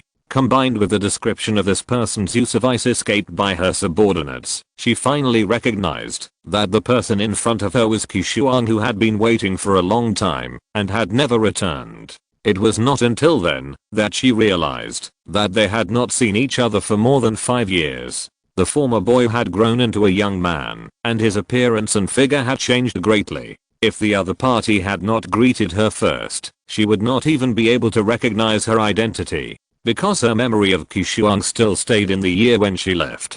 "Hey, Zabuza, long time no see. The one next to you should be Zio Bebe, right?" After greeting Ming, Qishuang smiled and greeted the bandaged man and the boy next to him. The appearance of these two people was very similar to his memory in his previous life, so he recognized them at a glance. As for the other people who were accompanying him, he didn't know any of them, so there was no need to greet them. Hearing the strange young man calling out his name, Zabuza was also stunned for a moment, and it took him a long time to recognize this former companion. However, Bei next to him was confused. Because he had only met Nana Frost a few times, he didn't have a deep impression of her, and now Nana Frost's appearance had changed drastically. He naturally couldn't recognize her. "Mr. Zabuza, who is that?" He gently pulled the corner of the bandaged man's clothes and asked in a low voice. "An old acquaintance," Zabuza replied in a complicated tone. At the same time, seeing the terrifying ice escape ninja calmly greet their young clan leader, the several Miss Ninjas on duty also secretly breathed a sigh of relief.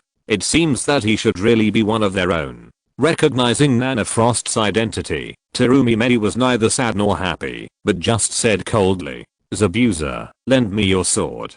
Before he could respond, Zabuza felt a gust of wind blowing in front of him, and then a silver light flashed, and the long sword was unsheathed. Then, he saw Medi Terumi holding the sword in her right hand, leaping forward in one step, and aiming the sword at the top of Nana Shuang's head. At this moment, he couldn't help but suspect that Medi Terumi might also be an expert in physical arts. Even the speed of drawing the sword was only a little slower than him. Seeing the blue-skirted beauty draw her sword, Nana Qishuang was immediately anxious and hurriedly dodged and said, "Ming, it's me.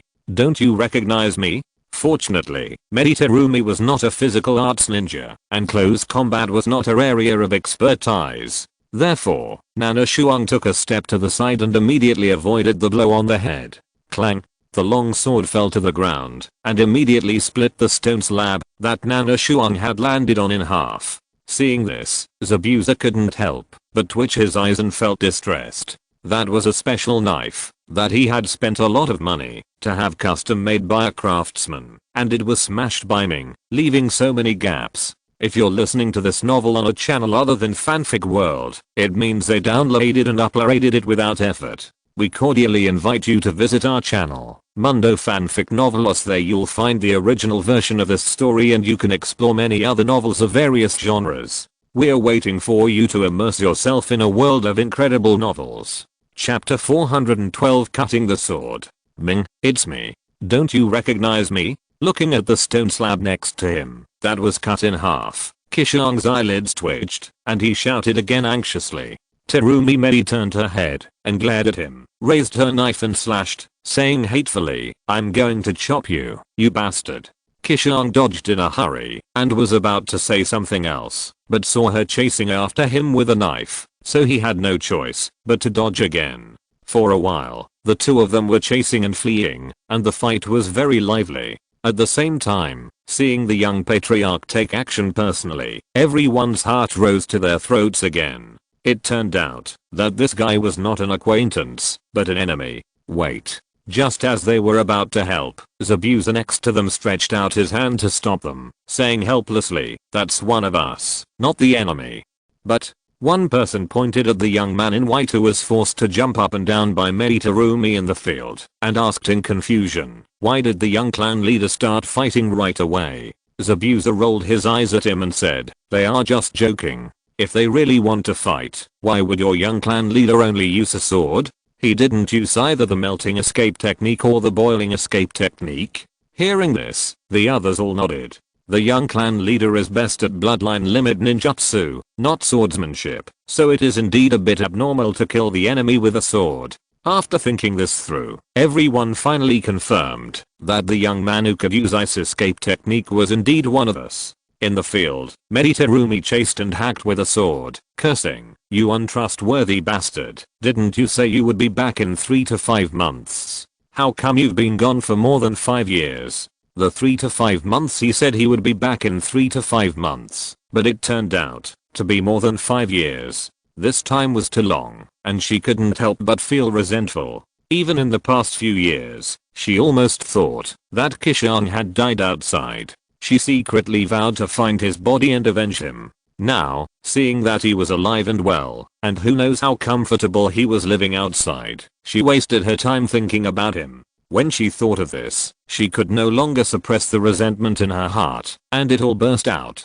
Qishuang dodged the knife light and explained loudly, "I didn't expect it to take so long. Besides, I was trapped in a place at that time. I couldn't be free for 3 whole years. I couldn't leave, even if I wanted to." Hearing this, Terumi couldn't help but slow down her movements. Judging from the situation, she was wronging him. However, she quickly noticed another point. Qishuang said that he was trapped for 3 years. But at this time, more than 5 years had passed since Qishuang left the village. In other words, after Qishuang escaped, he wandered outside for more than 2 years before he was willing to come back. Thinking of this, her anger, which had finally subsided, rose again. "I'll chop you to death, you bastard." Terumi shouted and chased after him with a knife. After being chased by someone with a knife for a long time, Qishuang also became a little angry. He dodged and said, "That's enough. If you do this again, I can fight back." Hearing this, Terumi was furious and said, "Why, you dare to attack me?" Seeing that she was really angry, and that he was in the wrong, Qishuang's tone softened, and he said helplessly, "I dare not attack you, but..." Before he could finish his words, the furious Terumi immediately chopped at him with a knife. However, this time Qishuang did not dodge like before, but just stood there quietly, with a layer of light white light appearing on his body. Terumi Mei regretted it very much and was afraid that he would really hurt him, so he quickly put away the knife. Unfortunately, she attacked in anger without thinking too much, and she was not good at physical skills. In a hurry, she could not stop the knife, so she had to deflect the blade to avoid the head. However, the knife still landed on Nana Shuang's shoulder. Clang! With a crisp sound. Terumi Mei did not see the scene of blood splashing, but the long knife in her hand broke into 2 pieces the moment it landed on Nana Shuang's shoulder. Originally, she was not very good at using a knife. After getting Zabuza's knife, she chopped and chopped randomly. It would have been fine if she had chopped the air, but she also chopped a lot of stones and rotten wood.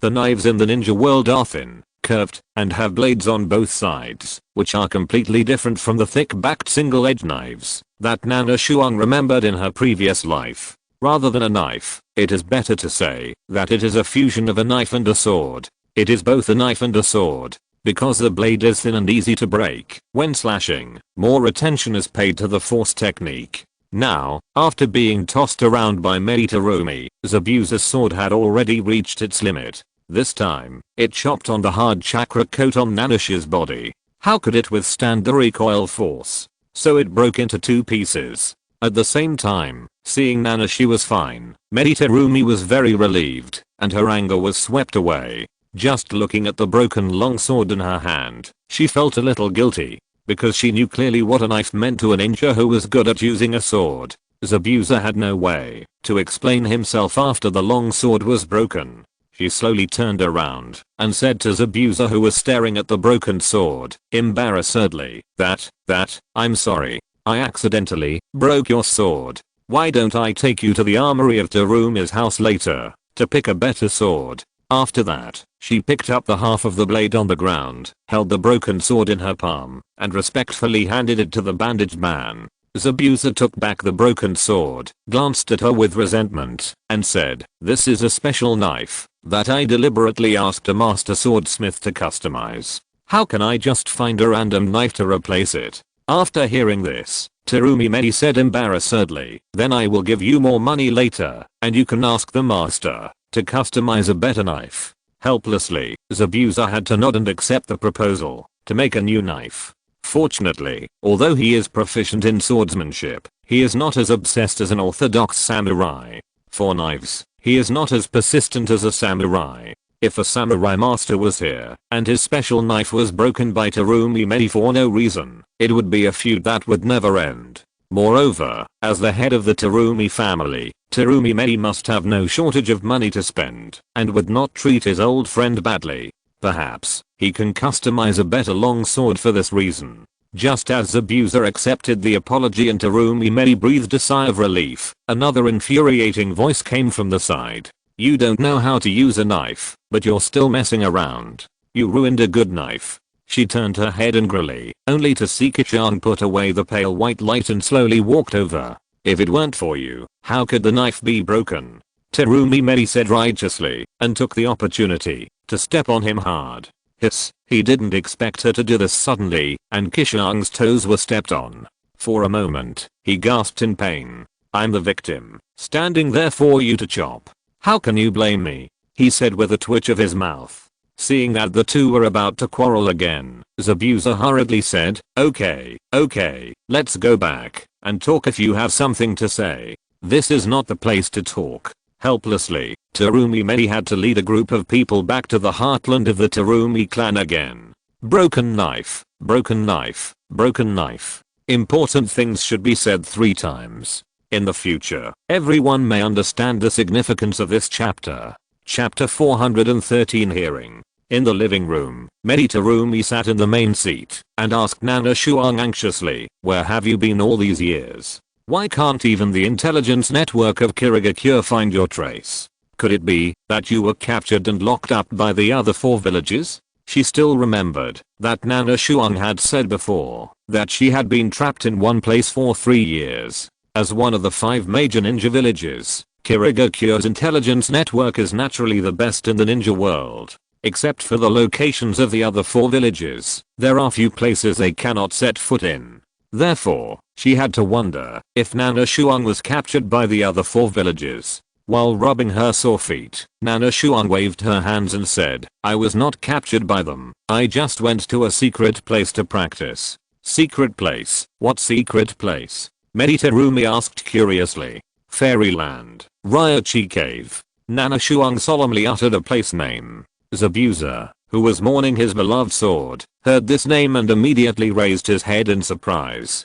"Mr. Zabuza, what is Ryochi Cave?" Bei pulled the corner of his clothes and asked in a low voice. Zabuza lowered his voice and replied, "Legend has it that there are immortals living in the secret land. If you are lucky enough to enter there, you can get the immortal power from the immortal. However, the immortal power is extraordinary. There are very few ninjas who have mastered the immortal power in the entire history of the ninja world." After saying that, he took a deep look at the young man in white who was rubbing his sore foot. Not to mention the danger of entering the immortal land. If you fail to master the immortal power, the result is death. And Nana Frost was able to leave there safely. It is very likely that she has mastered the immortal power. Originally, they had not seen each other for several years, and he had practiced hard and had greatly grown in strength, so his desire to compete with Nana Frost gradually faded.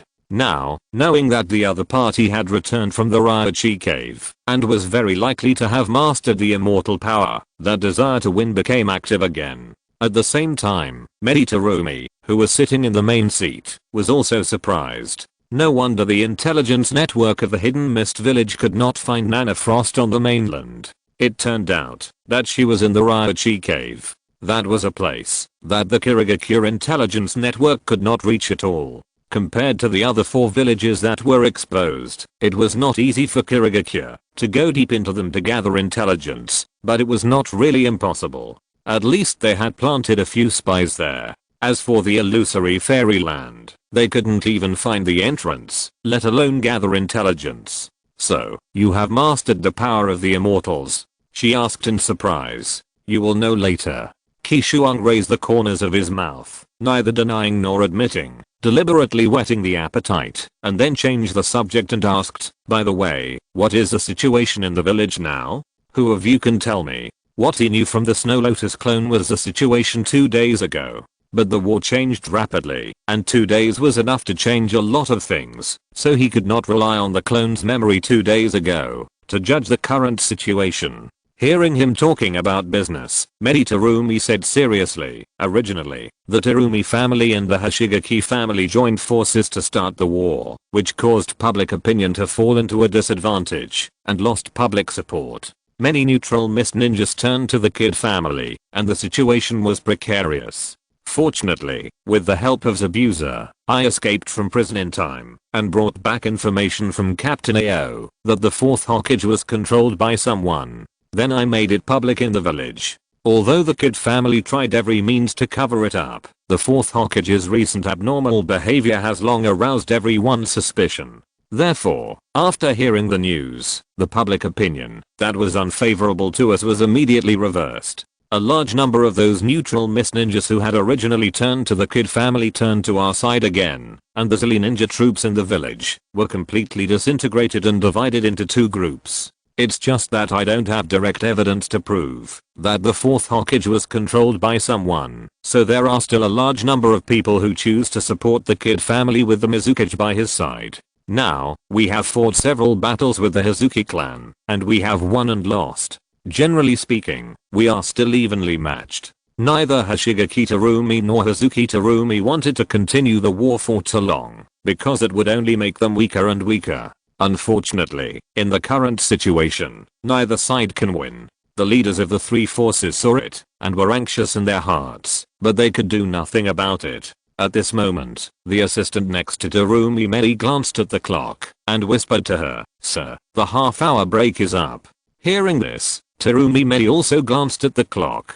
After confirming that the time was up, she had no choice but to say to Qishuang, "I still have to go back to discuss the war with the leaders of each family. I will continue to talk to you later." As she said that, she quickly stood up from the chair. After walking just 2 steps, she seemed to remember something, stopped and said, "Captain King has passed away. His body is temporarily kept at Terumi's house and has not been buried yet. You can ask Zabuza to take you to see it." After that, she quickly left the living room. Hearing her words, Qishuang was struck by lightning and lost his mind. He never thought that king would die in this civil war.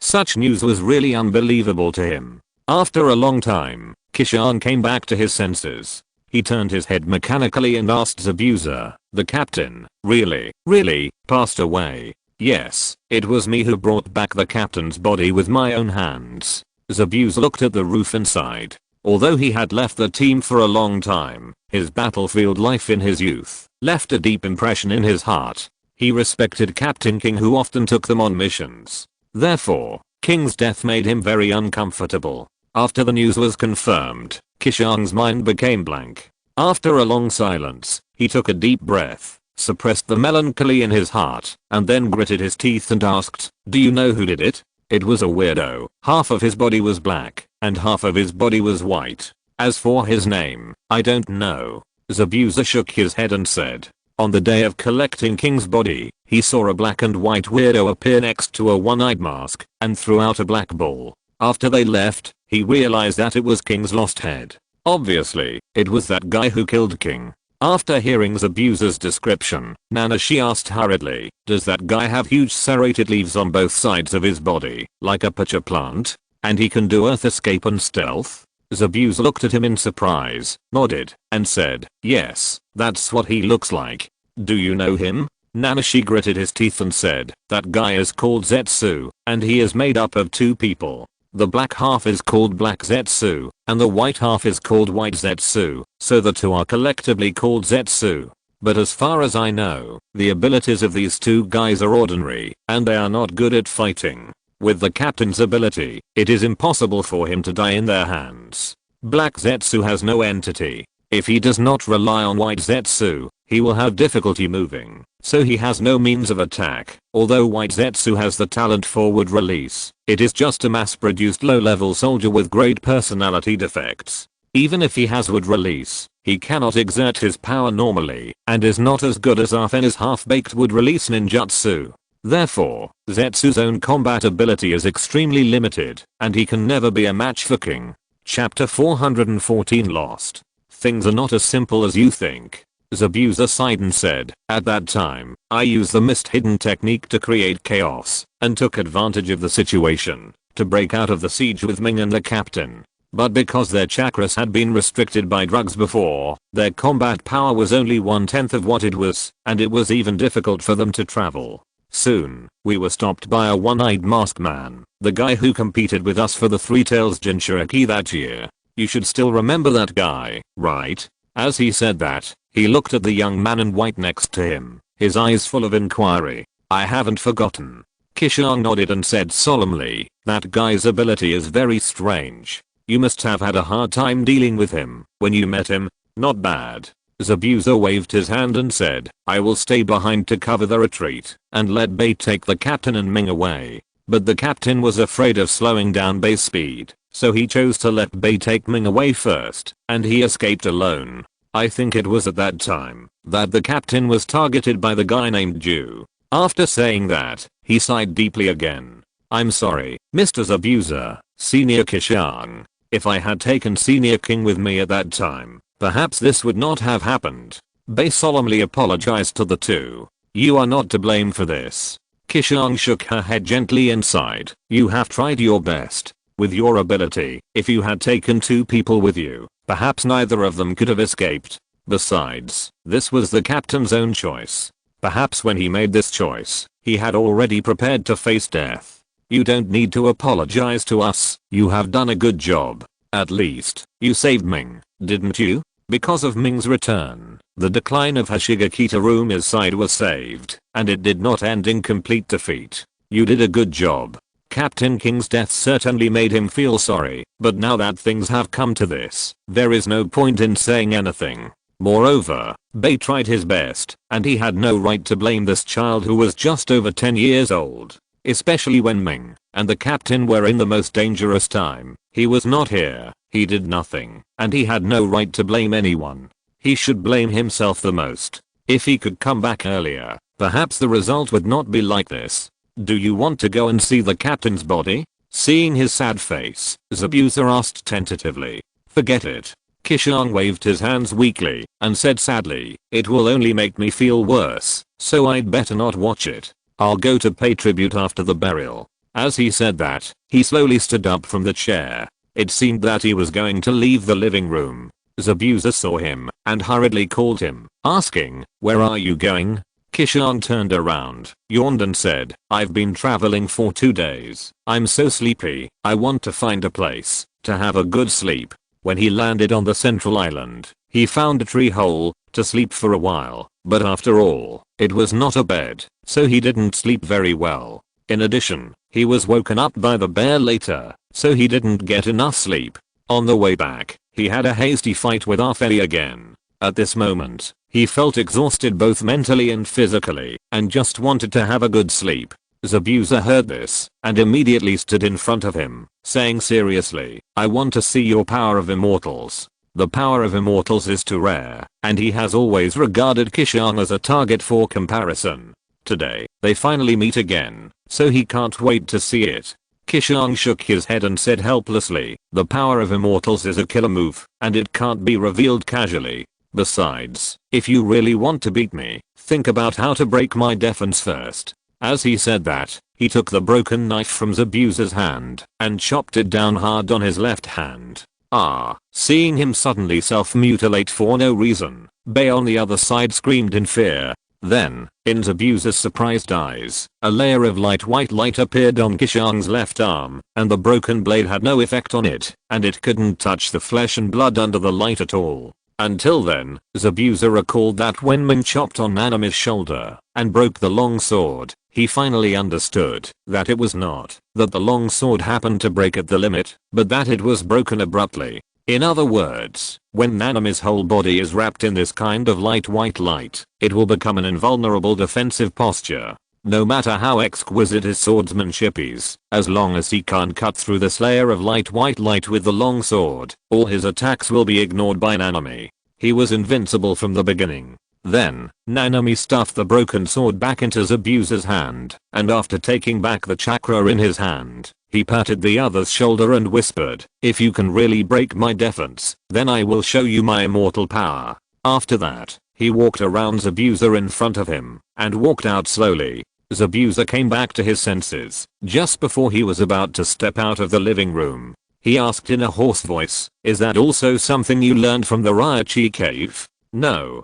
Nanashiro stopped and turned back and said, that was something I created myself, called Ice Release Chakra Mode. After that, he yawned, stepped out of the living room, and disappeared at the door. Self-created. Hearing this answer, Zabuza felt bitter. He thought he had honed his swordsmanship to the extreme, enough to compete with Nanashiro, but who knew that the other person created a technique that made his swordsmanship, that he had practiced for several years, useless. Not only did the gap between them not get smaller, but it got bigger and bigger. He felt a deep sense of frustration. Perhaps, he would never be able to surpass Nanashiro in this life. Seeing that the bandaged man was in a low mood, Bei slowly walked over and whispered, Mr. Zabuza, are you okay? It's okay. Let's go. Zabuza waved his hand, and then took him out of the living room. On the other side, Qishuang walked around the corridor, and finally found a big bed, where he could have a good sleep, after asking a guard of Terumi's family. When he woke up, it was almost evening and the sky gradually darkened. Not far away, there were occasional sounds of detonating tags exploding. It was probably that the people under the two sides had another small-scale battle. After all, a large-scale battle would never have only such a little noise. As soon as he walked out of the door, a guard not far away called him. Qishuang, Lady Terumi Mei is waiting for you in the living room. Oh, I know. Qishuang responded, and then followed his previous memory, and found it again. As soon as he entered the door, he saw Terumi Mei sitting cross-legged in the main seat, with her palms facing up, and several groups of chakra entangled with each other. He was stunned for a moment, and then he remembered that it was Terumi Mei's fusion experiment. However, the current fusion experiment was somewhat different from the unstable and always failed situation he remembered. The several groups of chakra seemed to become harmonious and get along better. Chapter 415, Desire to Behead. This is. Seeing that scene, Qishuang couldn't help but have an incredible guess in his heart. Then, in his astonished eyes, the 3 balls of chakra with different auras in Terumi Me's hand slowly merged into another chakra he had never seen before. His intuition told him that the unknown chakra was very dangerous. As if she noticed him coming in, Terumi Me quickly dispersed the grey mist in her hand, pointed to an empty seat next to her, and motioned him to sit down. "Have you cultivated a new bloodline elimination?" Qishuang asked curiously as she sat down. "Yes." Terumi Me nodded and recalled, "I was locked in prison by the one-eyed mask, and was on the verge of despair. Fortunately, I succeeded in fusing 3 kinds of chakra, and cultivated a new bloodline elimination. And I escaped from prison with the power of bloodline elimination, and then I got the help of Zabuza, and I completely escaped from the predicament." Although Ming said it lightly, Qishuang understood that she must have suffered a lot at that time. "By the way, does it have a name?" Qishuang asked again. Terumi did not answer, but spread out her palm, and a wisp of grey mist appeared in her palm again, and then she blew gently at the low table next to her. The grey mist passed over a corner of the low table and quickly dissipated into the air, but there was no visible change on the corner. Qishuang thought for a while, took out a kunai, and poked it at the corner of the table. Shap! In an instant, the corner of the table was like a colorful bubble that was punctured by someone, and it immediately shattered and turned into a piece of flying ash, floating on the ground. Seeing his surprised look, Terumi said proudly, "I named it Erosion Escape. Its corrosive ability is far greater than that of Dissolve Escape and Boil Escape, and even materials like diamonds will become as fragile as tofu in front of it. However, I have only recently mastered this escape technique for a short time, and I'm busy with official duties, so I don't have time to improve and master it, so there are still many inconveniences in using it." After saying that, she shook her head helplessly. "Since it is not perfect, and you are not proficient in it, don't use it for the time being." Qishuang solemnly reminded him, "This power is too strong, just like a new weapon. If you are not careful, it will harm yourself and cause unpredictable results." I still remember that when Uzumaki Naruto just developed the wind-style Rasengan, he couldn't fully control it because the move was too powerful and the technique was not complete. The destructive power is indeed extremely terrible, but when using it, it will also leave very serious injuries to oneself. It was not until a long time later that Uzumaki Naruto completely completed this move and fully controlled it, which eliminated the risk of the wind-style Rasengan backlash. And this bloodline elimination named Erosion style must have a destructive power far greater than the wind-style Rasengan. Once the move backfires, it will inevitably cause more terrible consequences. He didn't want Ming to fall into the trap. "I know." Terumi nodded and said softly, "I won't use Eclipse Release unless it's absolutely necessary. By the way, how is your war discussion going?" Qishuang changed the subject lightly. He was more curious about what Terumi Hoshigaka's side would do next, because he must know what his side is going to do in order to maximize his strength. Looking at the dark night sky outside the door, Terumi said seriously, "We decided to launch an attack at dawn, and then send a few elite teams to sneak into the Kido family during the chaos and carry out a decapitation operation. Once the top leaders of the Kido clan are wiped out in one fell swoop, the entire Kido clan will collapse." After hearing her words, Qishuang pinched his chin and thought, decapitation operation? It's a good tactic. It's just that the affiliated forces of the Kido clan are easy to deal with, but the most important Kido top leaders are probably not so easy to behead. As he said that, he shook his head. The unique water transformation technique of the Hazuki family can make their bodies liquefy, gather and disperse at will, and are not afraid of any physical attacks at all. They are also highly resistant to ninjutsu attacks. It may not be difficult to defeat them, but it is even more difficult to kill them. More importantly, if they are determined to escape, it is really difficult to stop them with the all-pervasive ability of the water transformation technique. So, I decided to let you lead the team, with a few lightning escape masters, to deal with the top leaders of the Hazuki family. Terumi looked into his eyes and said solemnly, "Nana Frost's ice escape can greatly limit Hazuki's water transformation secret technique, and lightning escape is the nemesis of Hazuki's liquefied body. The combination of ice escape and lightning escape has a great probability of successfully beheading the top leaders of Hazuki. Seeing Qishuang's surprised look, she continued, originally, I planned to let Zabuza lead the team, with Bei and a group of lightning ninjas to deal with the top leaders of the Kid family. But you also know that Zabuza's best swordsmanship is restrained by Kid's water transformation technique, and Zio Bebe is only in his early teens, so his attainments in Ice Escape are naturally impossible to compare with yours. With you here, it's naturally more suitable than sending the two of them. As she said that, she took out a stack of photos from her pocket and handed them over. Qishuang took the photos, and before she asked, she heard her say, these are photos of several of the most important people in the Kid family, and they are also your targets for decapitation. Especially this guy, he is the top priority, and he must not be let go. As she said that, she pointed to the top photo in Qishuang's hand. This guy looks familiar, Qishuang said subconsciously, while staring at the photo.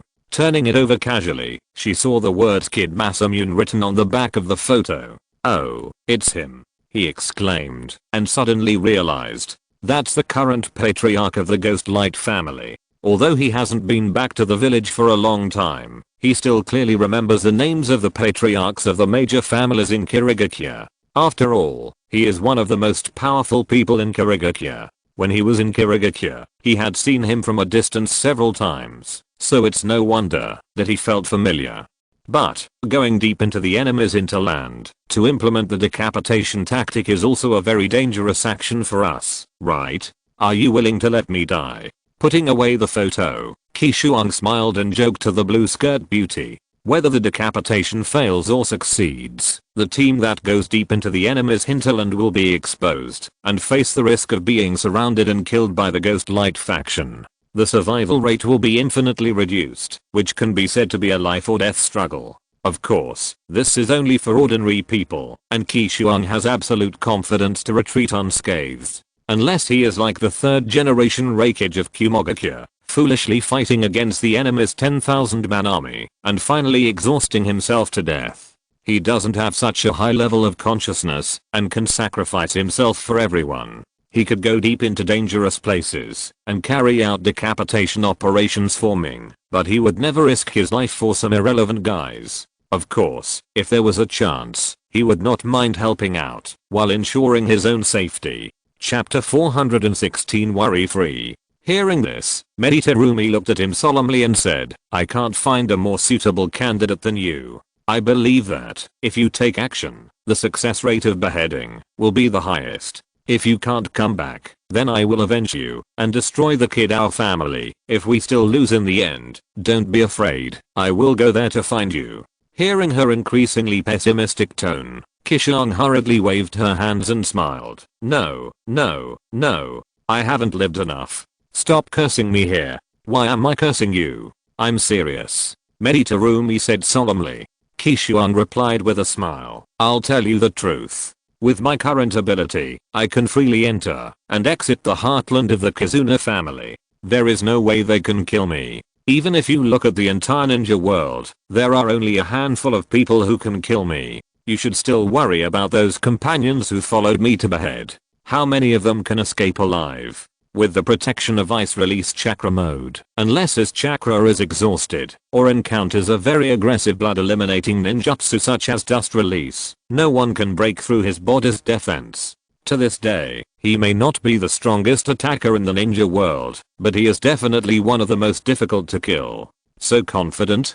Meditarumi said in disbelief. Then, Qishuang stood up from the chair, walked to the center of the living room, and smiled. You will know, if you try it. After that, he mobilized chakra to seep out of his skin, and immediately a layer of light white light covered his body surface. The whole person seemed to be covered by frost, and a wisp of icy air emanated from his body. Even the floor at his feet was frozen with a thin layer of ice crystals. Let's try. Meditarumi saw this, and quickly formed a seal. Then spit a small amount of milky white mucus at Nanoshuang. After the small ball of mucus landed on Nanoshuang's body, it was immediately frozen into an ice lump and fell to the ground.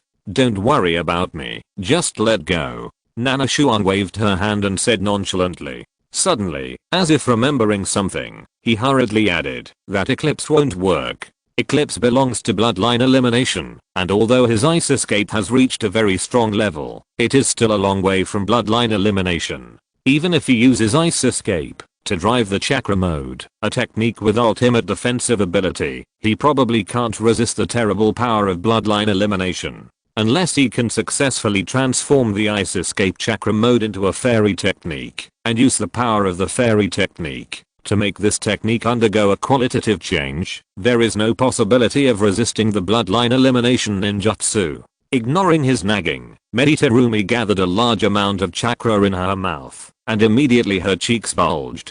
Dissolving style, dissolving monsters technique. She opened her mouth and sprayed a large amount of dissolving mucus, like a pot of overturned milky white chocolate, aiming at Qishuang's head. Hiss.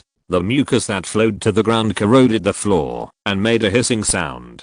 With the curling of green smoke, the place where Qishuang stood had slowly sunk because of the corrosion of the floor. Despite this, the layer of light white light on his body surface remained unchanged, firmly protecting him inside. In addition to the mucus that flowed to the ground, the rest of the mucus that was still attached to his body had been frozen into a large mass of ice. Gently peeling them off his body, Qishuang proudly said to the blue-skirted beauty, "Now, you should believe what I say." After that, he calmly walked out of the mucus pile. Meditarumi saw this and lifted the spell while wrinkling her nose and said, "It seems that you have gained a lot from your practice in the past few years. Although the corrosive ability of the dissolution style is far inferior to that of the corrosion style, it is still no problem to dissolve golden corrode bones." And Nanashiro could completely ignore her move, which is really unbelievable. More importantly, she has not forgotten the scene of their reunion.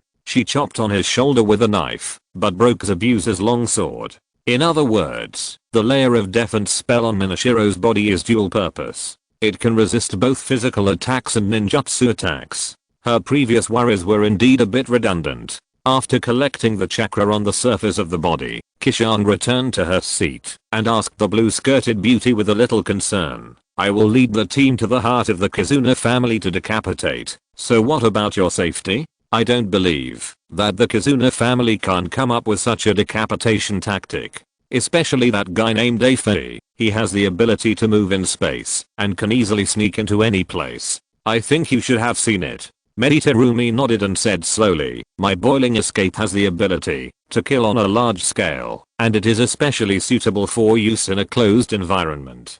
So, I will sit in the rear and command cautiously, and will not go to the front line easily. Here, I have the advantage of terrain. Once the space is filled with boiling escape acid mist, no matter how many people come, they will die. And you also said that when that guy attacks the opponent, he must materialize, otherwise the attack will not work. If that guy reveals his physical body in my acid mist space, it means that he will be corroded by the acid mist. I only need to delay a little time, and he will turn into a pool of pus. So, you don't have to worry about my safety." It was because she was well prepared to deal with the opponent's decapitation tactics that she was not worried about herself at all. Nanashiro slightly relaxed her frown and said, "On my way back to the village today, I met that guy halfway and fought with him again. I have almost figured out his abilities. Let me share them with you now." Then, he took the opportunity to tell Meditarumi about Obito's abilities and weaknesses one by one.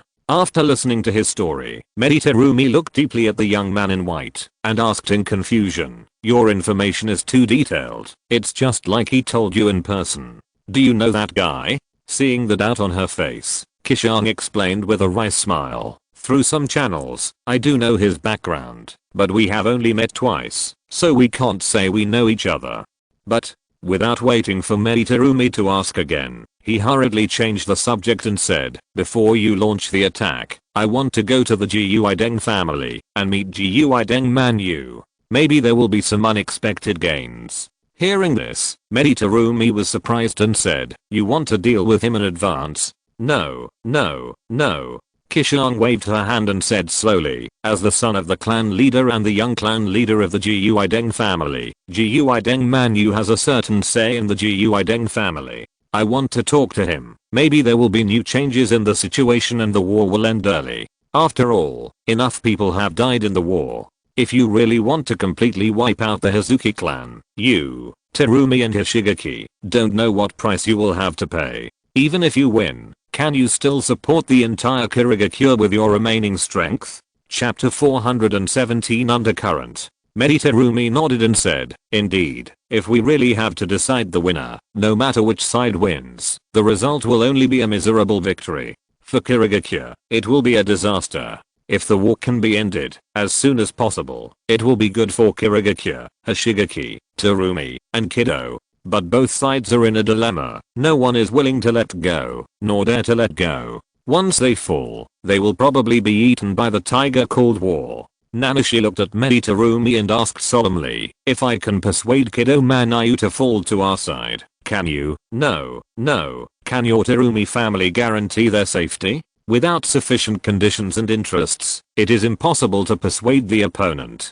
For Kido, as long as either Hishigaki or Terumi makes a promise, they can guarantee that they will have no worries in the future. Otherwise, if others turn against you and help, they will have to face the crisis of settlement afterwards. Then what is the point of all this? I can promise you personally, but it will be difficult for the other people in Terumi's family. Terumi said worriedly. The war has expanded the chain of hatred. The combatants on both sides have reached the point of a life and death struggle. It is not so easy to let go. Even if she holds the power of the Terumi family, she cannot suppress public opinion at this time and forgive Kitsune on behalf of the Terumi family. She needs time to convince everyone. Then, what do you think most people in the Terumi family will choose? Qishuang rubbed his forehead and said, he must find out the attitude of the Terumi family before deciding the next step.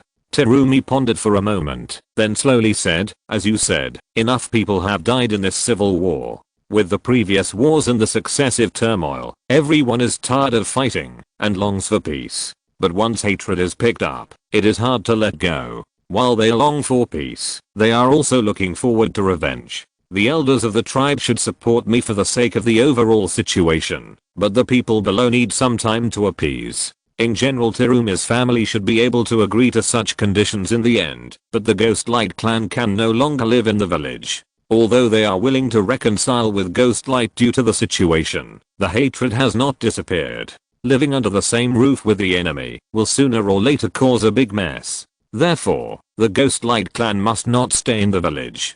Then expel them. Qishuang sighed helplessly, glanced at the clock next to him, and continued, it's almost time. I'll go talk to Ghostlight Manayu. After that, he got up from his seat and walked out the door. Hey, wait, the Hazuki station is heavily guarded. How are you going to get there? Terumi hurriedly stopped him and asked curiously. Nana Frost pointed to the top of her head, raised her lips and said proudly, fly over from the sky. Fly over? Terumi was a little confused. Because there are very few ninjas with the ability to fly in the ninja world, she didn't realize that Nana Frost could really fly for a while, and thought he was joking. Yes, just fly over. Then, in the surprised eyes of Terumi, Nana Frost used the levitation technique to lift her feet off the ground, slowly floated up, and then rushed out of the door like an arrow from a string, and disappeared into the night sky. When Terumi came to her senses and hurried to the door to search, the white figure could no longer be found in the dark night sky. Helplessly, she had to turn around and leave, and set about arranging the members of each decapitation team. Not long after the two left, a white figure slowly appeared from the corner of the living room. It was the white Zetsu clone who quietly lurked in Terumi's house. He just muttered to himself, how does that guy know so much about our family? He listened to every word of the conversation between Qishuang and Terumi, but what surprised him was that the guy called Qishuang knew much more about our family than he had imagined. Even the group of companions who often hang out together didn't know many of the things Qishuang said, but this outsider could explain them clearly, which was really unbelievable. We must tell our family about this as soon as possible. Then, he hid in the shadow of the corner of the living room. With the telepathy between the clones of White Zetsu, Zetsu quickly found Arfei after receiving the information and told him everything that White Zetsu had heard. After hearing such shocking information, Arfei fell into silence for a long time. After a long while, Black Zetsu lowered his voice and asked tentatively, what are you going to do, Arfei? A fairy narrowed his right eye and said grimly, since he wants to play the trick of alienation, let's play with him. The so-called alienation is to use interests to drive the opponent's partners to change their positions. The reason why alienation sometimes fails is that the interests offered are not enough, or they do not hit the opponent's vital points. Qishuang can try to persuade main Jetsu Kizuki, and he can also try to persuade the people on Hoshigaki Teruma's side. Then, he drove the power of his right eye, opened a vortex of the void, and sucked himself in. In fact, the beheading and alienation plans that White Zetsu heard did not touch Fei too much. Only Qishuang's analysis of his ability really stimulated his sensitive nerves. He has always been smooth sailing with the power of his right eye, rarely failed, and never thought that there might be fatal flaws in his own ability. Now, Qishuang's in-depth analysis of his ability has finally made him realize this. From this moment on, he truly realized that the guy named Qishuang was far more terrifying than he had imagined. He was very glad that he decisively asked the organization for reinforcement after the previous fight. Otherwise, if he was really arrogant and fought with him again, he would probably fall into that guy's hands again. Just like the Battle Fallen's body many years ago. However, new problems followed. After he faked his death and escaped, he rarely appeared in front of others. Even if he occasionally took action, he killed all the witnesses. Except for his companions and the organization, almost no one had seen him take action. But how could that guy named Qishuang know his abilities so well? Even better than he knew himself. This is really strange. With such doubts, he opened the void vortex and sneaked into the residence of Teruma's family. Those were the time and space coordinates he deliberately left when he first attacked Terumi. At that time, I wanted to leave a coordinate just in case, but I didn't expect to use it today. At the same time, a large ship slowly approached the shore outside the main island of the water country. A ninja dressed in black with red clouds jumped off the ship. He was hunched over, a little hunchbacked, and curled up in his windbreaker, walking on the shore like a ball of tumbleweed in the desert, floating in the wind. Although his pace didn't seem fast, it was actually not slow at all. He walked more than 10 meters away in just a few breaths. Kakuzu, I don't like waiting for people, you'd better hurry up. He turned around and shouted at the passenger ship in a crow-like voice. White Zetsu's stealth ability is the best in the world. Even Naruto needs the Ninetales mode to sense malice to detect his presence. Therefore, it is really easy for White Zetsu to get intelligence. Sage mode should also work. After all, White Zetsu was forced out of the second pillar by JGO with Sage Chakra, and White Zetsu can echo with Sage Chakra. It's just because Naruto's Sage mode has too low a sense of existence, and it is basically forgotten in the later period, or maybe Kishimoto deliberately ignored this, in order to highlight the Ninetales mode. Chapter 418 Infiltration. Coming. Why are you in such a hurry? A nonchalant response came from the boat, and then another ninja in a black outfit with red clouds jumped off the boat. He was holding a handful of bloody banknotes and coins in his hand, sorting them out as he walked, saying, money is a good thing, and it can't be wasted in places like this. These stupid guys actually dared to charge me for the ship's fare. They are really tired of living. After saying that, he looked back at the big ship with great contempt. At this time, the ship was already covered with blood and corpses. Not only did he not pay the fare, but he killed everyone on the ship and looted it. Looking at his approaching companion, the hunchback ninja said, money can't bring you eternity, it will only decay over time. You shouldn't spend your limited time on these meaningless things, Kakuzu. The tall man named Kakuzu glanced at him and frowned. How can a guy like you who has no feelings understand the beauty of money? They are much more valuable than the pile of scrap copper and iron you carry with you, Scorpion. His hunchbacked companion is a puppet master who spends all day studying how to make puppets stronger. He is a completely ignorant research maniac with a withdrawn personality. If the organization hadn't ordered him, he would not have been willing to go on a mission with this guy. Scorpion ignored his mockery and just walked forward, saying, hurry up and finish the work and leave. I have to go back to debug my puppets. Kakuzu, who was left behind, said loudly, I heard that there are many bloodline limits in the Hidden Mist village. Haven't you ever considered getting some to enrich your puppet inventory? Scorpion's puppet is extraordinary. It is a taboo item called human puppet. It is made of human corpses as raw materials. The most unique thing about this kind of human puppet is that the puppeteer can operate it and exert the original power of the corpse. It is fundamentally different from the puppets made by ordinary puppeteers. Therefore, the special corpse material is what he is most interested in. Hearing this, Scorpion stopped immediately and turned back and said, "I accept your suggestion. However, precisely because of this, we should hurry to the Hidden Mist village. We can't let those corpses go to waste. The battlefield will produce a large number of corpses, and it is also the place where he can easily obtain human puppet materials. Although he also kills people to get corpses, this efficiency is still too low. He would not kill people himself if he did not have a particular target in mind. He would rather spend time debugging his puppets." Then, he took another step and sped up to the Hidden Mist village. Kakuzu, who was behind him, shook his head and had to hurry up to catch up.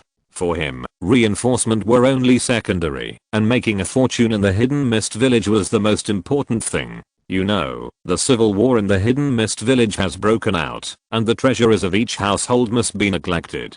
If he operates properly, he will definitely make a lot of money. Especially the big treasury of the Hidden Mist village, which is one of the 5 major ninja villages, and the inventory inside will definitely not disappoint him. On the other side, Qishuang flew from the sky under the cover of night, easily passed through the many defense lines outside the Ghost Lantern station, and entered the hinterland of the Ghost Lantern family. And taking advantage of the high ground, he found a blind spot where the guards were patrolling and quietly landed.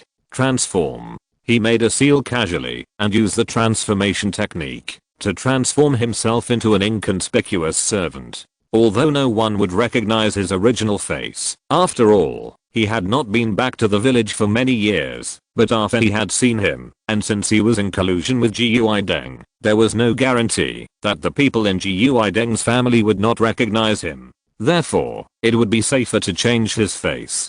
He had just taken 2 steps when he was stopped by a male servant.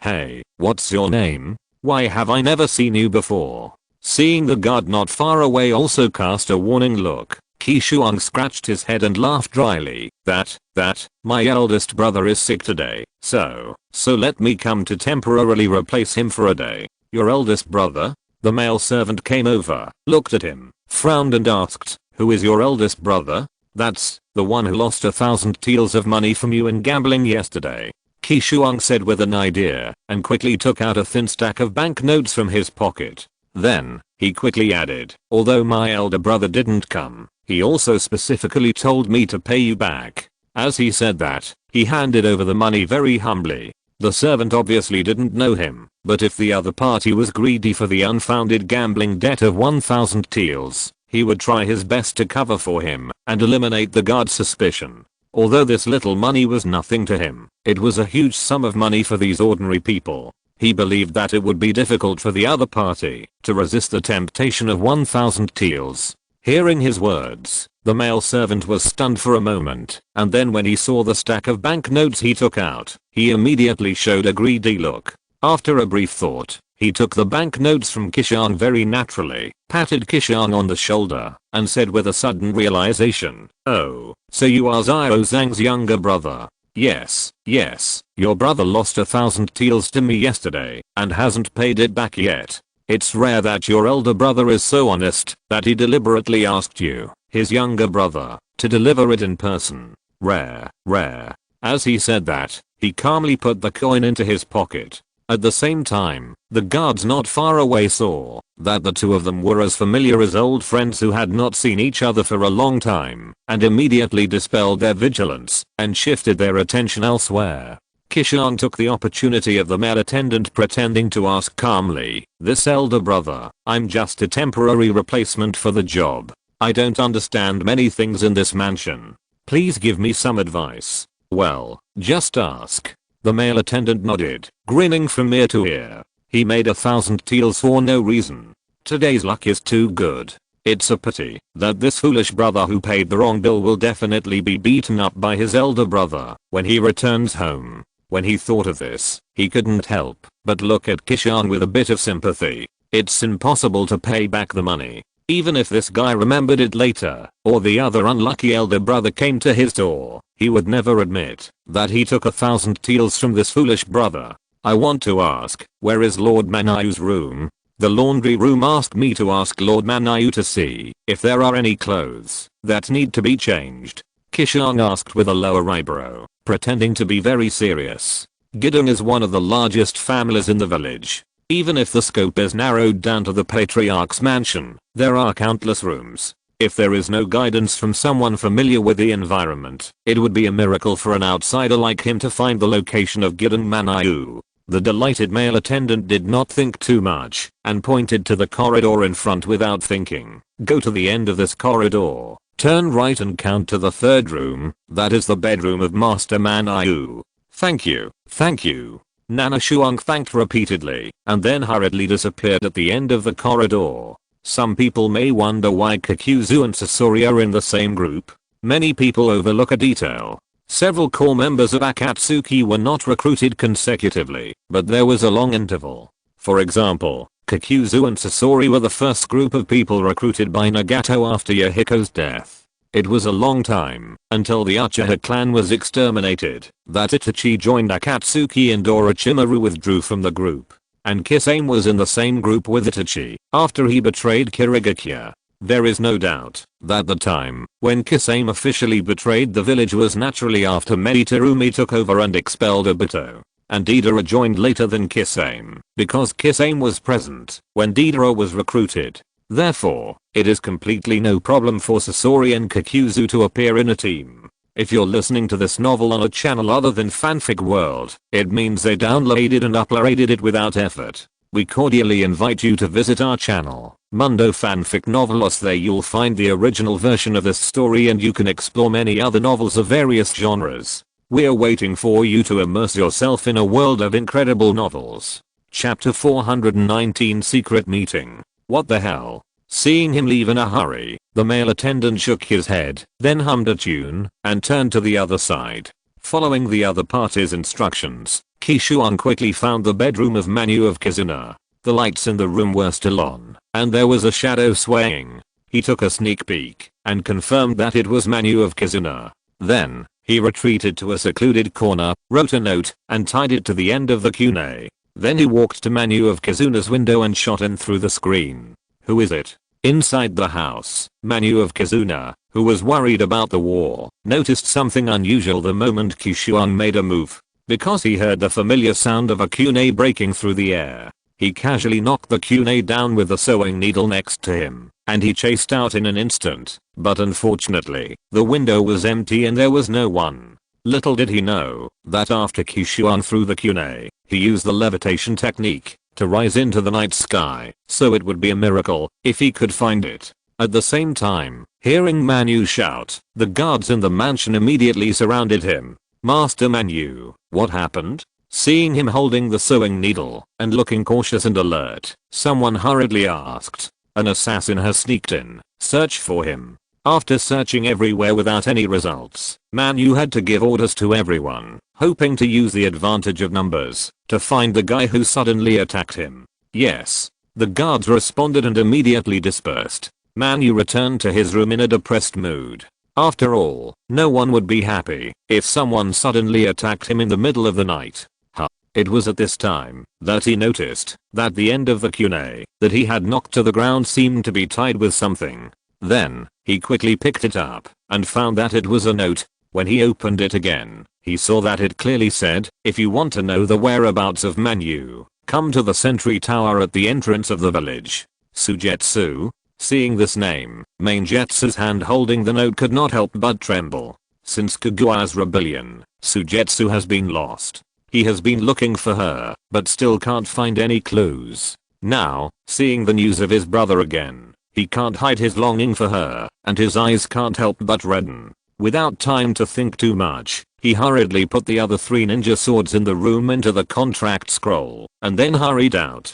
The guards who were searching for assassins saw him, and called him in surprise. Mainjetsu, it's so late. Where are you going in such a hurry? Mainjetsu stopped when he heard the voice, then looked at them for a few times, thought for a while, and said, you guys, come with me. Although the note said that only he could go alone, he was not a fool who knew nothing. He would do whatever others said. He felt that it was still necessary to bring a few guards. He didn't expect these guys to be of any help, but it was always good to have a few more pairs of eyes to observe the enemy. Then, he hurried out of Gui Deng's house with more than 10 guards. The guard at the door was surprised, but did not dare to say anything. The group soon left the Gui Deng's residence. When they were about to approach the village entrance, Gui Deng Manayu signaled everyone to stop and ordered them to hide nearby and wait for his next instructions. Then he walked alone to the nearest sentry tower to the village entrance. Standing on the top of the sentry tower, the vision was a little blurry because of the night, but Qishuang still barely sensed that many people were approaching, and the breath closest to the sentry tower was very similar to the Gui Deng Manayu he had seen before. Obviously, it was Gui Deng Manayu who came as promised, because in this situation, no one is willing to walk around in this dark night. Only the Gui Deng Manayu who received his note will come. Everything was as he expected. Gui Deng Shuai was a bait that could catch Gui Deng Manayu. As for those extra guys, he was not surprised at all. After all, you can't be without a sense of defense. He asked main Jetsukizuki to come alone, just hoping that their conversation would not be disturbed. When he walked to the bottom of the sentry tower, main Jetsukizuki stopped and did not rush up rashly, because he didn't know if there were any traps or ambushes on the sentry tower. Although he wanted to know the whereabouts of his brother, he would not blindly die. Then, he found an undisguised chakra breath on the sentry tower. There was no doubt that it was that person who led him here. However, he was very curious about how the other party escaped from the main Jetsu family quietly after being exposed. Come up, I didn't set any traps or ambushes here, Qishuang said calmly to the young man below. Hearing this, main Jetsukizuki was stunned for a moment, and then he reached the sentry tower in an instant. Did you leave a letter to lead me here? He solemnly confirmed to Qishuang, and looked at him inconspicuously. Although it was dark at night, he could still see that this was a young man about his age, with a mist-hidden headband tied on his arm, but he didn't know whether he was from the Hashigaki family or the Terumi family. As for the Ghost Lantern faction, he did not consider it, because if the other party is from the Ghost Lantern faction, there is no need to go through so much trouble to lure him out. He can just meet him and tell him everything. It's me. You can call me Qishuang. Qishuang nodded and did not deny it. That's good, that's good. Ghost Lantern Manayu breathed a sigh of relief and quietly tightened the sewing needle at hand and said, now, please tell me where Shuyu is. Otherwise, I want you to die without a complete corpse. After that, he looked at Qishuang deeply, with a warning on his face. Qishuang leaned against a pillar and said nonchalantly, since I dare to ask you out alone, I will naturally not be afraid of your threats. If you don't believe it, you can just let it go and try it. After that, he showed a provocative smile. Looking for death. Ghost Lantern Manayu snorted coldly, holding the knife in his right hand and the lead in his left hand. Swish. But there was a sound like a zipper being opened, and silver steel wires were stretched up immediately, and in just a moment, Qishuang was tied to the pillar behind him. That was a trap that Manu secretly laid with sewing wires when he climbed up the sentry tower. It was to prevent the other party from escaping. After all, he had been looking for Shuai for so many years, and he could not give up no matter what. At the same time, at the moment, when the steel wires were attracted, a layer of light white glow lit up on Qishuang's body. It was particularly eye-catching in this dark night, and it made Manu a little dizzy. The sewing wire is indeed sharp, but that is only for the flesh and blood of the human body. It has no use on me. Hearing this slightly mocking voice, Manu immediately saw the guy shrouded in the light white glow, and he forcibly broke the tightened steel wire out little by little. Chapter 420 Ambition. What?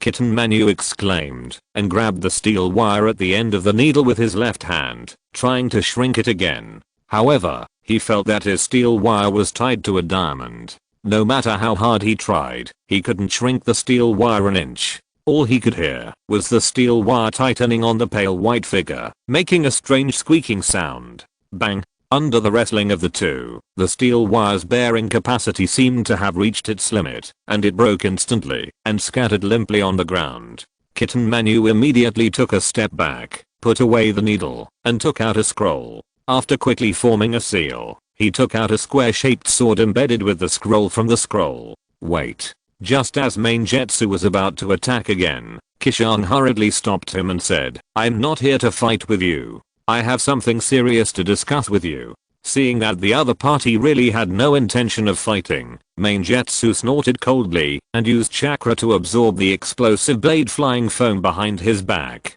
Although he didn't understand what the layer of light white glow on the other party's body was, he roughly guessed that it was a very strong defensive technique. More importantly, the other party directly broke the steel wire of the stitches, and he was not sure that he could break such a defense. Instead of taking a hard approach, it is better to listen patiently to what the other party wants to say. Ahem. After coughing twice, he said coldly, "Come on, why did you deliberately lure me out? And Sujetsu, do you really know his whereabouts?" Nanashiro put away the chakra on the surface of her body and said calmly, "I do know the whereabouts of Sujetsu Kizuki, but what I want to talk to you about has nothing to do with him. I still remember that when the Kaguya clan rebelled, Orochimaru appeared near the hidden mist village. Earlier Nanashiro thought that Orochimaru came here for Kimimaro, but later he learned that the rebellion of the Kaguya clan was just an accident that ignited their long accumulated dissatisfaction,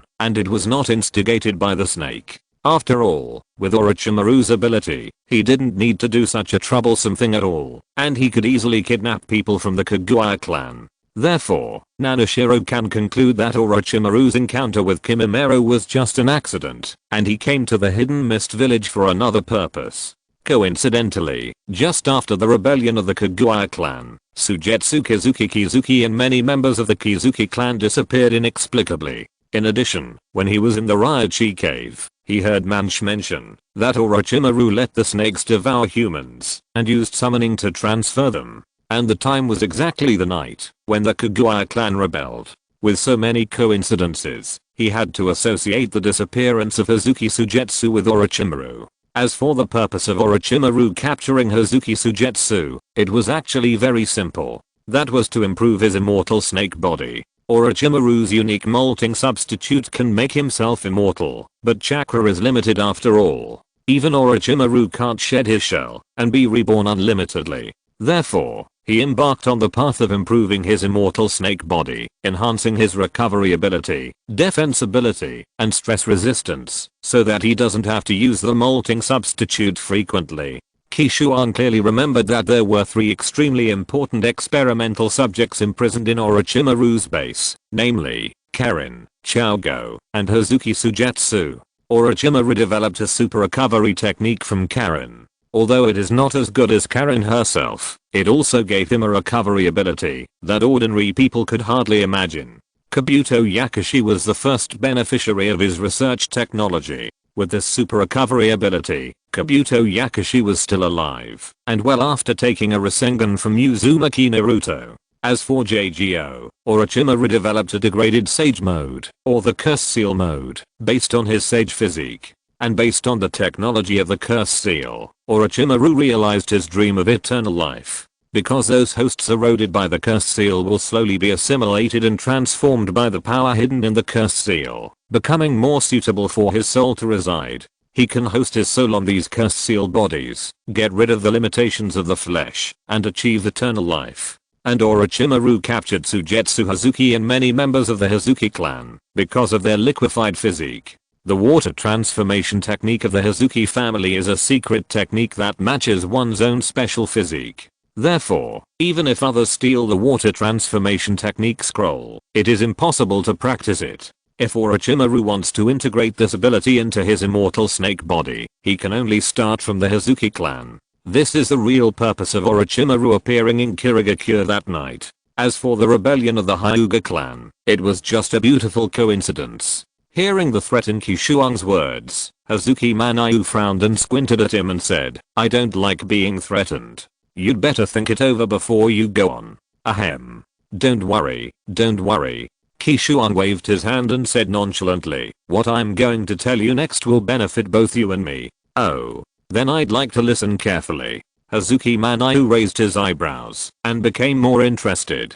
Turning to face the Mizukage building, Qishuang pointed to the distance and said slowly, "What do you think of Kirigakure now?" Following his finger, Manu saw the dilapidated houses, which looked like hungry monsters, drooling in the dim lights around them. It seemed that they were ready to rush into the remaining scattered lights at any time to start killing and extinguish the last spark of fire. Manu couldn't help but feel a little heavy when he saw that the once prosperous Kirigakure had become such a miserable state. Because he had never agreed to launch a coup from the beginning, but he couldn't get over his father, which led to the current situation. Then, he sighed in a dry voice, Kirigakure is already on the verge of destruction. Judging from the current situation, no matter which side wins the final victory, it means that Kirigakure will be completely destroyed. Because by that time, there will not be many people left. Yes, it's already on the verge of destruction. Qishuang murmured and spread out his right palm. Manu felt a slight chill coming from his palm, and then ice condensed, and a lifelike snow lotus appeared before his eyes. Then, Qishuang clenched his 5 fingers, and the snow lotus was immediately crushed into pieces, turning into ice slag scattered all over the ground. But, after destruction, there is rebirth. Qishuang loosened his 5 fingers, and the remaining broken ice in his palm, gathered under his control, merged into one, and turned into a beautiful snow lotus again. It was just much smaller than the one just now. Manu sneered and said, "You want to make Kirigakure born?"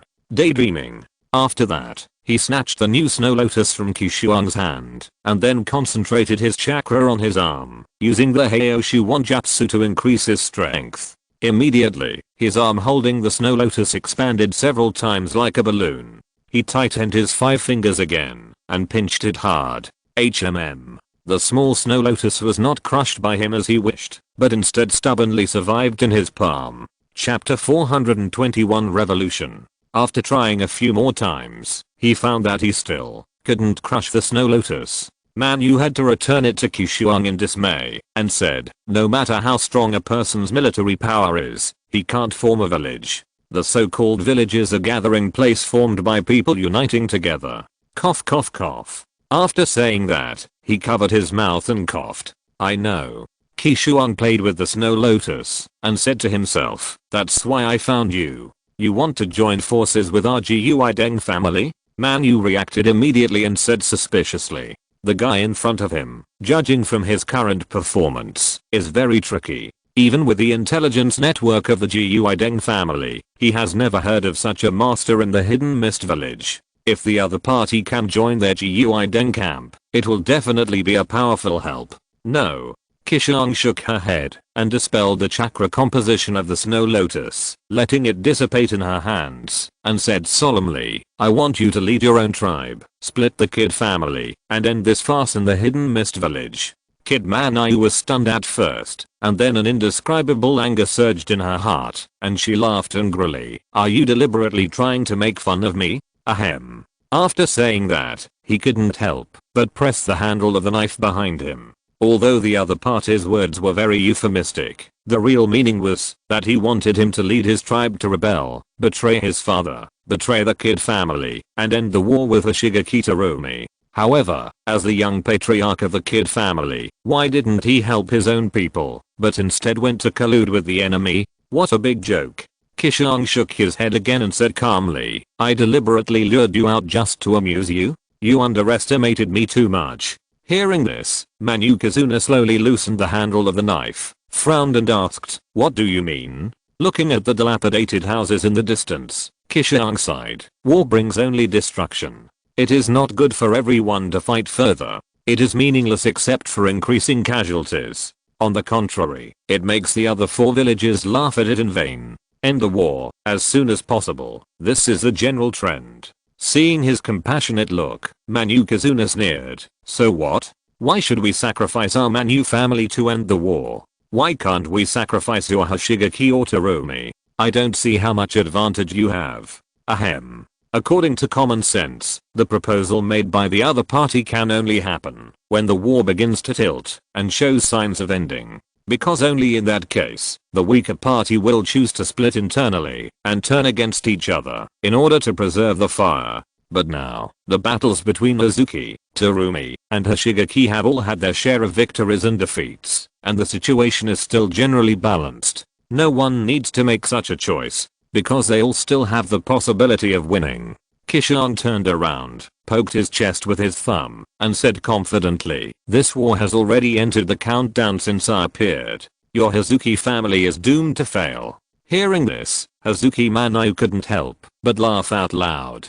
Ha ha ha ha ha ha ha ha, cough cough. Soon, the laughter stopped abruptly, replaced by a series of rapid coughs. "You, who do you think you are? Are you the reincarnation of the Six Paths Sage? Or the reincarnation of the god of ninja? You think too highly of yourself." He sneered unceremoniously. If he wanted to change the direction of the war by himself, in his cognition, there were only these almost legendary characters. Now, there was such a madman in front of him, saying that he had the ability to change the direction of the war, which made him laugh out loud. Seeing his mockery, Qishuang was neither angry nor explained. Because, he is indeed not as good as a Shirama Senju, let alone the Sage of Six Paths. But in this Kirigakure, his combat power will be maximized, and it is not impossible to decide the direction of this war. However, he is unwilling to kill too much. After all, a village still needs many people to form, especially now that Kirigakure is already extremely weak. If the Hazuki clan is eradicated, there will really be no one left. Therefore, he wants to give the Hazuki clan a chance and keep a spark for them. As for hatred, it can always be slowly erased with time. As long as the strength of Kirigakure is preserved, everything can be slowly discussed at the negotiating table. If Hazuki Manai can follow his advice, then this war can be ended at the lowest cost. Unfortunately, it is too difficult to convince Hazuki Manai in this situation. What he can do is to try to shake the other party's will and plant the seeds of splitting Hazuki. Then, he smiled and said to Manu, "Have you ever thought about what kind of village you will build after the victory of the war?" Of course. Manu's voice stopped abruptly. He opened his mouth to answer, but found that he had never thought about how to build a new village. He couldn't answer this question. All he thought about was how to win this war. Humph. He snorted coldly and asked Qishuang, "What about you? What do you think?" Looking at the ruins of the four fields, Qishuang murmured. Ming said that she wanted to change this village and build a peaceful village where people no longer kill each other, children grow up happily, and the elderly spend their old age in peace. And her wish is my wish. As he said that, he turned around and stared at Manu's eyes and said seriously, "I will change Kirigakure and completely wash away its past sins. Reborn on this land." Avoiding his sharp eyes, Manu snorted coldly. The rules of Kirigakure were established when the first generation built the village and were forged with blood by many Kirigakure predecessors. Those old guys will not agree with your ideas. The rules of Kirigakure must not be broken, let alone such a weak village. The bloody Kirigakure jungle law has been passed down for decades and has been deeply imprinted in the hearts of many Kirigakure ninjas. They will instinctively maintain this order and prohibit it from being broken. Hearing this, Qishuang's face showed a hint of playful smile, and he said meaningfully, "If it was before, it would not work, but now the order has collapsed, and the power has fallen into the hands of others. With this war, we can take advantage of the situation to burn those old guys and these rotten rules together. Ming controls the power of the Terumi family. If you, the Kid family, are added, we can completely re-establish a new order and rules. Even if the Hoshigaki family is dissatisfied, they can't do anything." After listening to his narration, Kid Manai was horrified. It turned out that the ambition of this man in front of him was not only to end the war, but he also wanted to use the power of war to cleanse the entire Kirigakure. This is a revolution in the name of war. Chapter 422 Shaken. Seeing that Kizuna Maingetsu was so shocked that she was speechless, Qishuang continued, "The reason why Kizuna village has fallen into its current situation cannot be entirely blamed on your Kizuna family. The bloody law of the jungle has bred countless hatreds.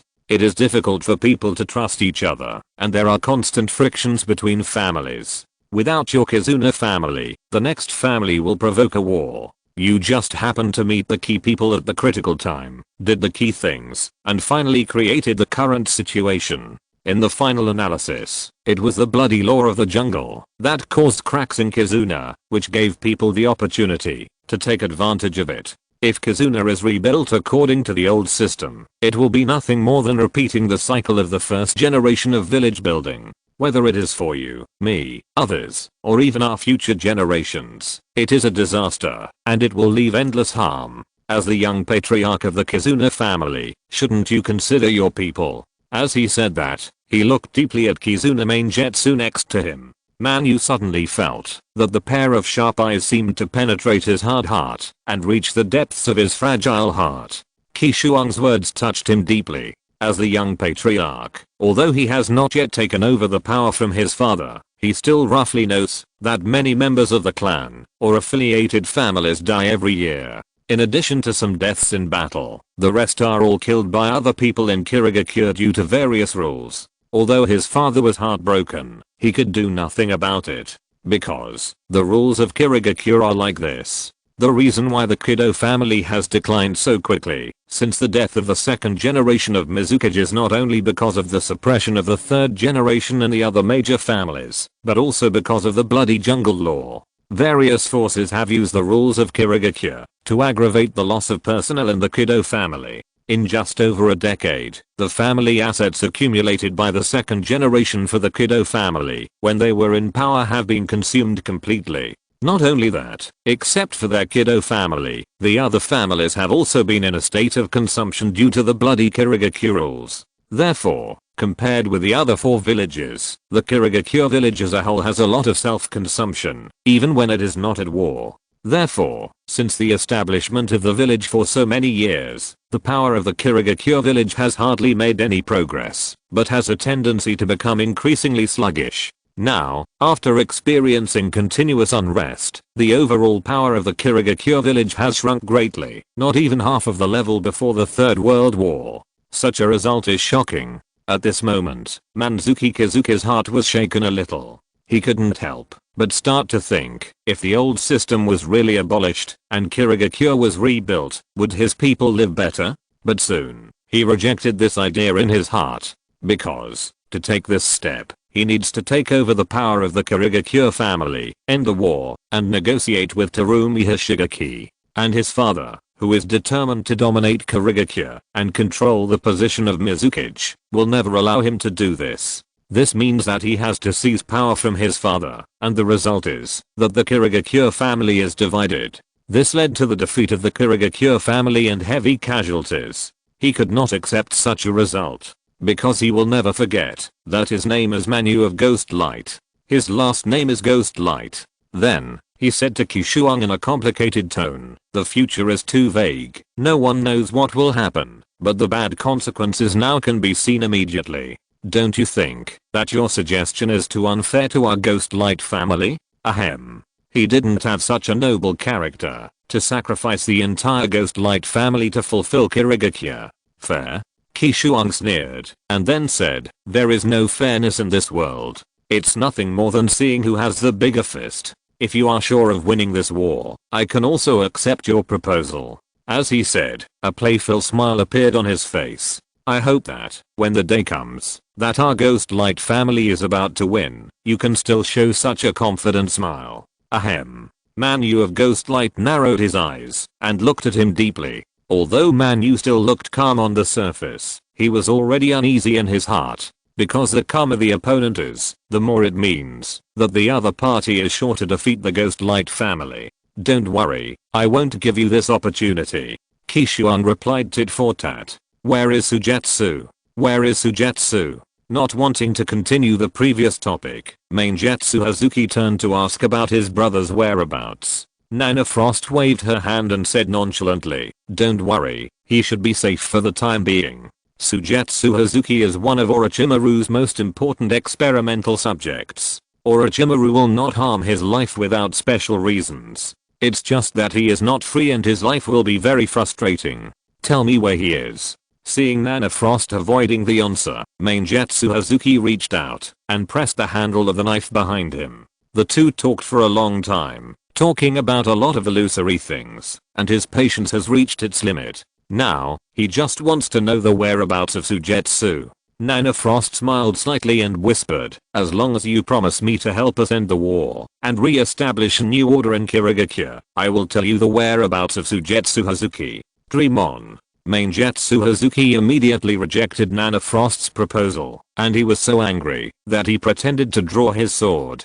But after seeing Nana Frost's confident smile, he reluctantly let go of the handle again, because he was not sure that he could break the layer of defense spell he had seen earlier. Seeing this, Qishuang continued, my proposal to you will remain valid until the war is completely over. You can decide whether to do so at any time, based on the situation. With my interim as guarantee, you don't have to worry about us settling scores later and wiping out the Kirigakure.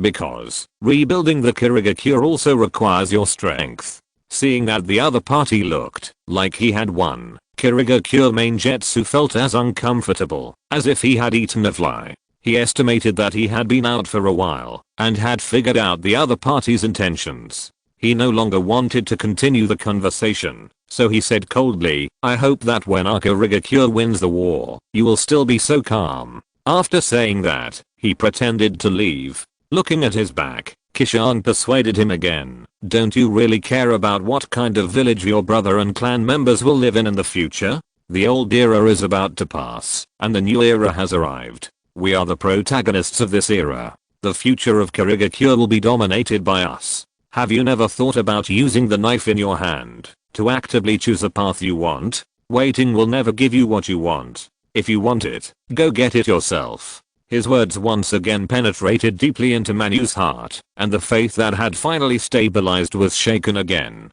His whole life was all about following his father's instructions. However, his father is old and will be gone one day. He must learn to make his own decisions. Because he is the future leader of the Kirigakure clan, he must shoulder the rise and fall of the clan. Chapter 423 Seed. Ahem. Maingetsu turned his head and looked at Qishuang deeply and said in a complicated tone, you are really an interesting person. After that, he jumped down from the sentry tower. After making a gesture to the subordinates lurking nearby, everyone stopped hiding and quickly left here with him. I don't know if that guy listened to me. Looking at the direction where Maingetsu disappeared, Qishuang sighed helplessly. If Maingetsu is ready to fight to the end, then they can only be ruthless and completely destroy the Maingetsu family. Although this will cause great damage to the vitality of the Kirigakure village, they have no other choice. Kirigakure must be unified again and rebuilt.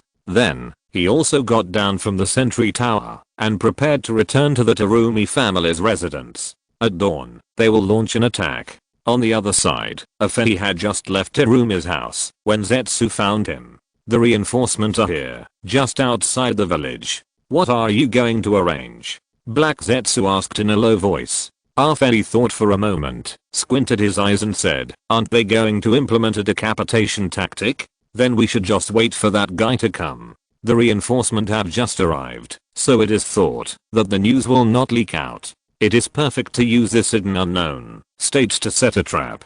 By the way, as if remembering something, Afei reminded Chu again, let Kisame pay attention to the situation and be ready to take action at any time. I want to give Qishuang a big surprise. Hearing this, Beiju couldn't help but laugh out loud and said, don't worry, I have confirmed that he is well prepared and there will be no accidents. But I'm very curious, how is the situation on your side? Did that kid agree to you? Black Jew said in a hoarse voice. Afei looked back at the base of the Terumi family and murmured, I don't know, but judging from the state of that guy, he should be a little tempted. Anyway, the seeds of separation have been planted for them. As for what it will grow into, I don't care at all. Anyway, as long as there is a good show, isn't it enough? As he said that, he looked at Zetsu with a playful look. White Zetsu smiled heartlessly and said, if that kid agrees to you, aren't you afraid that he will be like Itachi and have other intentions? Afei looked at the deep night sky and said indifferently, it doesn't matter, as long as he is willing to be our companion for the time being. This show is not to recruit him as our partner, but to make him betray Qishuang. Whatever he does is fine. Of course, if he can do what I say, it would be even better. Black Zetsu couldn't help but chuckle after hearing this and said, "That's really a good show." Ignoring the two of them, Arfeni opened a vortex of void in front of him and slowly walked in. He had to hurry to set up an ambush before the battle started. Then, Zetsu also sank into the ground and disappeared. At the same time, in a room of Terumi's house, Bea looked at a big knife stuck in the ground and hesitated to speak. Zabuza, who was standing next to him, also looked at the big knife with a complicated look. It was a single-edged big knife that was as tall as a person and as wide as the shoulders. There was a half-moon-shaped notch on one side of the blade near the handle. After a long while, Zabuza seemed to have finally made a decision. He slowly walked over, grabbed the handle, and slowly pulled it up.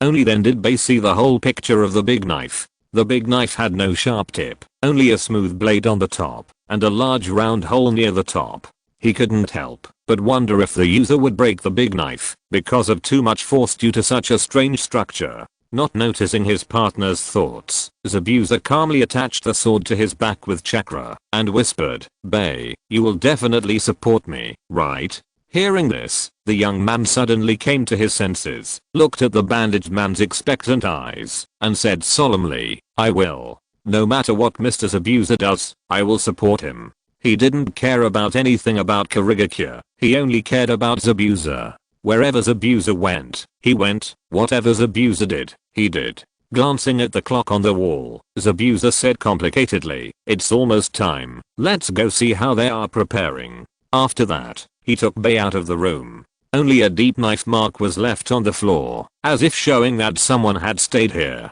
Just after returning to the heartland of the Terumi clan, Nanashi was stopped by a Terumi clan ninja. "Nanashi Jonin, Terumi Mei has been waiting for you for a long time. Take me there," Nanashi said to him solemnly. Not long after, the man brought Nanashi to a large courtyard. At this time, the walls and roofs of the compound were full of ninjas, and Mei Terumi, wearing a blue skirt, was standing in the middle of the compound, encouraging everyone's morale. "I know that it will be difficult for you to return, but both the Terumi family and the Kirigakure village will not forget you, and will deeply remember your dedication. We will not let your sacrifice down. We will definitely defeat Kirigakure, pacify Kirigakure, and open a new era for our descendants." Although Mei Terumi's voice was not loud, it echoed clearly in everyone's ears. Originally, many of them participated in this battle, just for the idea of revenge, but after hearing what the young clan leader Terumi said, they couldn't help but feel a little touched. It turned out that the meaning of their existence was not only revenge, but also something more noble. Dedicate the last bit of strength to the Kirigakure village. I don't know who couldn't hold back and suddenly shouted, "For Kirigakure." Then, the crowd was excited and shouted together, "For Kirigakure! For Kirigakure!" After a long while, the excited ninjas stopped shouting and patiently waited for Mei Terumi's arrangement. They will be divided into several teams, launching decapitation attacks on different targets from different directions. The purpose is to kill the leadership of Kirigakure, paralyze Kirigakure's command system, cause chaos in various troops, and create opportunities for the main force of Terumi Hoshigaki on the front line to win. At the same time, after discovering that Nanashimo had returned, Mei Terumi immediately found him and asked curiously, "Did you see Kirigakure Mainjutsu?" "Yes." Nanashimo nodded. "What was the result?" The beauty in the blue skirt asked expectantly. Qishuang let out a long breath, shook her head helplessly and said, "He rejected my proposal on the spot, but I can still see that he has seriously thought about what I said. It's just that the current war situation makes him still have confidence in the Ghost Light family, so he refused. I believe that, as long as he sees that the Ghost Light family is irreversibly defeated, he will definitely agree to my suggestion." After hearing this, Terumi Mei couldn't help but shook her head and sighed. It's not that easy to overwhelm the Ghost Light family. Even if she formulated a decapitation tactic, she was still not sure of winning. After all, the key to the success of decapitation lies in the strength of both sides. Don't rush to conclusions. Don't rush to conclusions. Don't rush to conclusions. Say it 3 times for important things. He. Chapter 424 Lies. Taking a step back, even if the beheading was successful, it would only be possible to defeat the Ghost Light family. The hard power of the Ghost Light family was not greatly damaged. It was just because of the chaos caused by the beheading that they had the opportunity to defeat the Ghost Light in one go. Of course, the premise is that each team must succeed in beheading. Then, Terumi Medi gestured to the several Mist ninjas gathered in the yard, and they immediately came over. Here are 8 lightning escape masters. I deliberately selected them from the bottom to cooperate with you to kill the Ghost Light family. She pointed at several people and said to Qishuang. At the same time, after hearing what the young clan leader Terumi said, several people finally understood that the young man in white standing next to Terumi Medi was the captain of their team. A captain who looked very young. Then, someone frowned and said dissatisfiedly, "Master Terumi Medi, is the captain you appointed for us too young?" They had never seen this young man before. He looked ordinary, just like an ordinary person. It was really hard to convince people that such a person was their leader. How could they know that after Qishuang mastered the immortal art, his aura became obscured due to the natural energy? If he hadn't deliberately revealed it, ordinary people would not be able to see it except for the perception type ninjas. Shut up. Terumi Medi stopped them immediately and said to the 8 people seriously, "Since Qishuang is out for training, it's normal that you don't know him. But his strength is recognized by me and Zabuza. You don't need to doubt whether he is qualified to lead you." Seeing the blue-skirted beauty get angry, the 8 people dared not say anything anymore.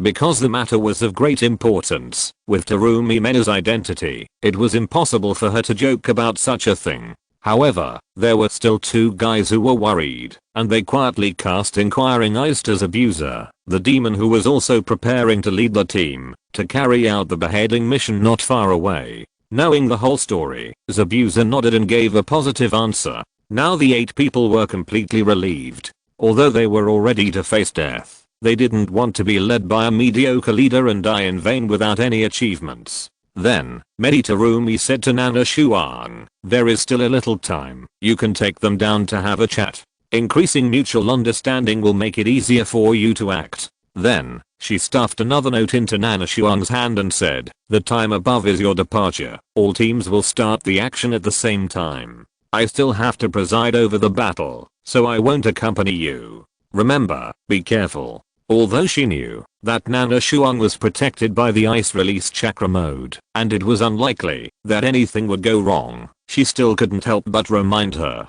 "What about the Hashigaki family? Will they participate?" Nana Shuang asked solemnly. Medi Terumi said seriously, "In order to maintain a consistent command and avoid confusion, the Hashigaki family did not participate in this decapitation operation, but they will give us greater support on the battlefield." After hearing this, Nana Shuang nodded. Sometimes, having more people is not necessarily a good thing, especially since Ashigaki and Terumi are 2 different power groups. The 2 sides have different policies and are carrying out decapitation operations at the same time, which will inevitably cause problems. "Then I'm leaving. Be careful." Waving goodbye to everyone, Medi Terumi turned around and left quickly. Watching her go away, Qishuang glanced around and locked onto a roof not far away. He smiled and said to the few people, "It's too noisy here. Let's go there and talk." The ninjas in the courtyard were divided into several teams, talking non-stop, which was really noisy. After a few ups and downs, he led the few people out of the noisy courtyard. At the same time, seeing them leave, the other teams were inspired and scattered, no longer crowded together. "Are there any bloodline limit ninjas among you?" Qishuang found a place on the roof and sat down and asked the few people curiously. Any bloodline limit ninja is a valuable talent. If there is a chance, he doesn't mind taking special care of them. However, he was disappointed. The 8 people shook their heads together. None of them was a bloodline limit ninja. "Qishuang Jonin, are you a bloodline limit ninja?" one of them asked curiously. "Yes, I am." Qishuang nodded and said openly, "I'm a ninja with the bloodline limit of ice escape, and I'm best at ice escape ninjutsu. I also have some experience in water escape and wind escape. What about you? What do you know?" He asked everyone about their abilities very naturally. After all, if they were to act in the same team, they would need to know what each other knew, so that they could cooperate with each other. Seeing that the young captain did not shy away, the person who spoke first immediately replied, "I only know lightning escape, and I haven't learned the other escape techniques yet." Then, the other 7 people were infected by the harmonious atmosphere, and reported their abilities one after another. In the end, Qishuang learned that 4 people in his team only knew lightning escape, and the other 4 people knew 2 escape techniques, but they were also the type who specialized in lightning escape. In other words, the group of players that Ming arranged for him existed completely to restrain the water transformation technique of the Ghost Light family. After exchanging their abilities and getting closer, the few people seemed to have completely let go of their guard against each other and chatted on the roof. It was also the last relaxation before going into battle. Qishuang also learned from their casual chat that almost all the relatives of these team members died in this civil war. They have lost their expectations for life. Therefore, they participated in this kind of decapitation operation that almost has no return. They want revenge. Even if it costs their lives, they will not hesitate. At this time, a man with a bandaged face carrying a huge sword came over. Qishuang immediately recognized that it was Zabuza, and the sword on his back was one of the 7 legendary ninja swords of Kirigakure, the broken sword decapitation sword. However, he was a little confused. How could the decapitation sword be in Zabuza's hands in just one night? "I want to talk to you," Zabuza said to him seriously. Qishuang nodded, and then ordered several team members, "Wait for me here, I'll be back soon." After that, he immediately jumped off the roof and left with Zabuza. The 2 walked slowly, one in front and the other behind. Looking at the big sword dangling in front of them, Qishuang could no longer suppress his inner confusion and asked curiously, "How did the beheading sword come into your hands?" Hearing this, Zabuza couldn't help but hesitate for a moment, and then he walked while saying, "The previous owner of the beheading sword, Biwajuzo, was stopped by the 4th Hokage and beheaded on the spot after he assassinated the daimyo's son. From then on, the beheading sword was taken back to the armory of the Hidden Mist village. Immediately afterwards, the Kizuna coup broke out, and the situation in the Hidden Mist village became more and more tense, and the beheading sword was forgotten in the armory. It so happened that my sword was broken by Ming again today, and it can't be repaired for the time being, and it's too late to redo it. I can't be without weapons to carry out the mission tonight, so I thought of finding a good sword that suits me temporarily. Then I remembered this guy in the armory, so I took advantage of the chaotic situation and stole it out overnight."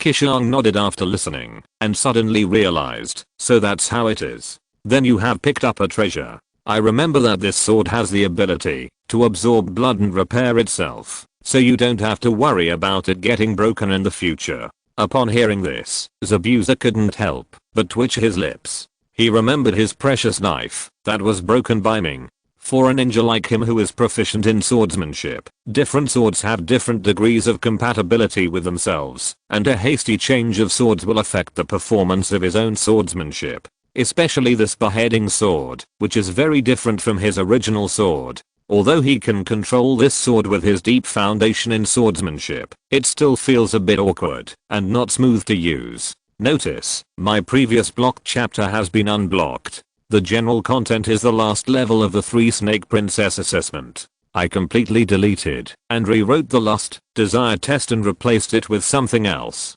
If you haven't read it, you can go back and take a look. However, everyone remember to clean up the background cache of starting point, otherwise you may not be able to see the revised version 2019.9.4. Chapter 425, Try. As they were talking, the 2 had already walked to a secluded corner. Zabuza stopped first, leaning against the low wall, and said to Qishuang, "How about we compete again?" "No need."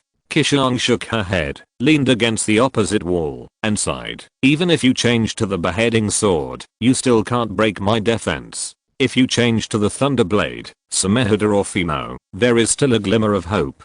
The characteristic of the beheading sword is that it will never be damaged and can absorb the iron element in the blood to repair itself. As for the attack, it has no special features. Relying only on pure physical attacks, it is impossible to break his ice release chakra mode. There is a reason why this sword was forgotten in the Kirigakure arsenal. I know that I may never be able to beat you in this life, but I just want to beat you once. Zabuza looked up at the night sky with a little more helplessness and unwillingness in his tone. Since you want to beat me so much, then I admit defeat. Qishuang said with a wry smile. No need. Zabuza waved his hand and said, this time, we won't compete directly in force. We'll compete with other things. Oh, interesting. Hearing this, Qishuang immediately became interested and joked, I didn't expect that a dullhead like you would become smart and actually learn to play tricks. Zabuza has a straightforward personality, just like his name and his swordsmanship. If he can kill with one sword, he will never add a second sword. Therefore, he rarely does things in a roundabout way. It is extremely rare to want to compete with me like this, but not to compete directly in force. Then, Qishuang asked curiously, then how do you want to compete with me? Zabuza crossed his arms and said seriously, the reason why the Hidden Mist village has become what it is now is because the one-eyed moths controlled the 4th generation and then instigated the rebellion of the Kid family. That guy is the culprit of all this. Even the death of the captain is inseparable from him. Let's see who kills that guy first. Hearing this, Qishuang almost dropped his jaw. This blockhead actually wanted to compete with him to see who can kill Arthur first. Hey, Zabuza, are you kidding? Didn't Ming tell you how difficult that guy is? Qishuang asked hurriedly. He told me to Rumi all the information about Arthur. I think Zabuza should have learned Arthur's details from Ming. Why would he have such a wild idea to kill Arthur? I know, Ming has already told me. Zabuza nodded and continued, it is because I have a thorough understanding of his abilities that I have the confidence to kill him. Do you dare to compete with me? After saying that, he looked straight at Qishuang, hoping to get a satisfactory answer. Qishuang sighed and shook his head and said, since you know it, you should understand how difficult he is to kill. Even if we are not careful, we may be counterattacked by him. It is better not to try such a dangerous competition. He himself prepared various coping plans for Arthur. Even if he could not kill the other party, he would never worry about his life, but Zabuza's mysterious confidence made Qishuang a little confused. He also heard from Ming that Zabuza had chopped off one of Arthur's arms, but he knew very well that it was just Arthur's carelessness and underestimated Zabuza. When they fought for the second time, Zabuza would not have such an opportunity again. On the contrary, the possibility of Zabuza encountering danger would be greatly increased. He didn't want this former companion to take such a big risk to fight Arthur for a moment of rage. Since you don't want to, forget it. Zabuza sighed helplessly and then turned away dejectedly. Looking at the blurred figure going away in the night, Qishuang opened his mouth, wanting to say something, but didn't know what to say. At this moment, a roar of explosion came from the night sky in the distance. Then, like a string of lit firecrackers, the explosions came one after another, completely breaking the silence of the night. The battle on the front line has begun. Then, Qishuang collected his mind and quickly returned to the original place to wait for his Thunder Escape team. Qishuang, when are we going to leave? One of them asked him seriously. They were already impatient. Qishuang took out a pocket watch from his pocket calmly, glanced at the hour and minute hands, and then said to the few people, the time is not up yet, you should check your equipment first, and then adjust your mental state, so as to avoid any problems at the last minute. The battle in front has just begun, and it is not time for them to take action yet. I don't know how long I waited until the sky gradually brightened. Qishuang looked at the pocket watch again and whispered, the time is up. Nearly 2 hours have passed since the outbreak of the battle. At this time, the battle has entered a white-hot stage, and the three forces have all focused most of their attention on the battlefield. This also means that the internal emptiness has come, and the time for them to carry out the beheading has come. The other beheading teams who also realized that the agreed time had come also set off one after another, quickly passing through the houses and disappearing in the distance. Let's go. Then, Qishuang called out to the 8 people and led them to quickly rush out of the Terumi clan's residence area. In order not to attract the attention of the Ghost Lantern family, each of their decapitation teams chose to bypass the battlefield and attack from the side. After all, it was too dangerous to cross the battlefield directly. If they were entangled by the enemy on the battlefield, the decapitation operation would become a complete joke. Not long after, Qishuang successfully bypassed the battlefield with a few people and went straight into the heart of the Ghost Lantern family. At the same time, in a dark corner of the Ghost Lantern family, Beisetsu said to the 3 people with a smile, "He is here." "How many people did he bring?" Afeni asked with narrowed eyes. "There are 8, all of them are lightning ninjas." Beisetsu still smiled heartlessly. "Leave the 8 miscellaneous soldiers to me." Among the 3, the hunchback ninja said a word and turned away. "In this case, leave the kid to me." Another tall ninja twisted his neck, full of confidence. After that, he also turned away quietly, ready to ambush. Seeing that the 2 companions divided the work so tacitly, Afeni didn't know what to say. Because they had not seen how difficult that person was, so they underestimated him. When they really fought, they would understand the purpose of transferring them here. Who is it? Although Qishuang and his group had tried their best to avoid the guards, they were soon discovered by the ninjas left behind by the Ghost Light family. Go. With Qishuang's order, 8 lightning ninjas took action one after another, and several lightning ninjutsu weaved into a large blue net, directly covering a small team of patrolling ninjas. Being caught off guard, the patrol team of the Ghost Light family immediately fell to the ground, and were all knocked to the ground by lightning. End of this chapter. Thank you very much for reaching the end. Don't forget to like. Looking for more exclusive content and immediate access? Subscribe to our Patreon. Remember, every like, subscription, or donation encourages us to continue. Thanks to everyone. See you in the next video.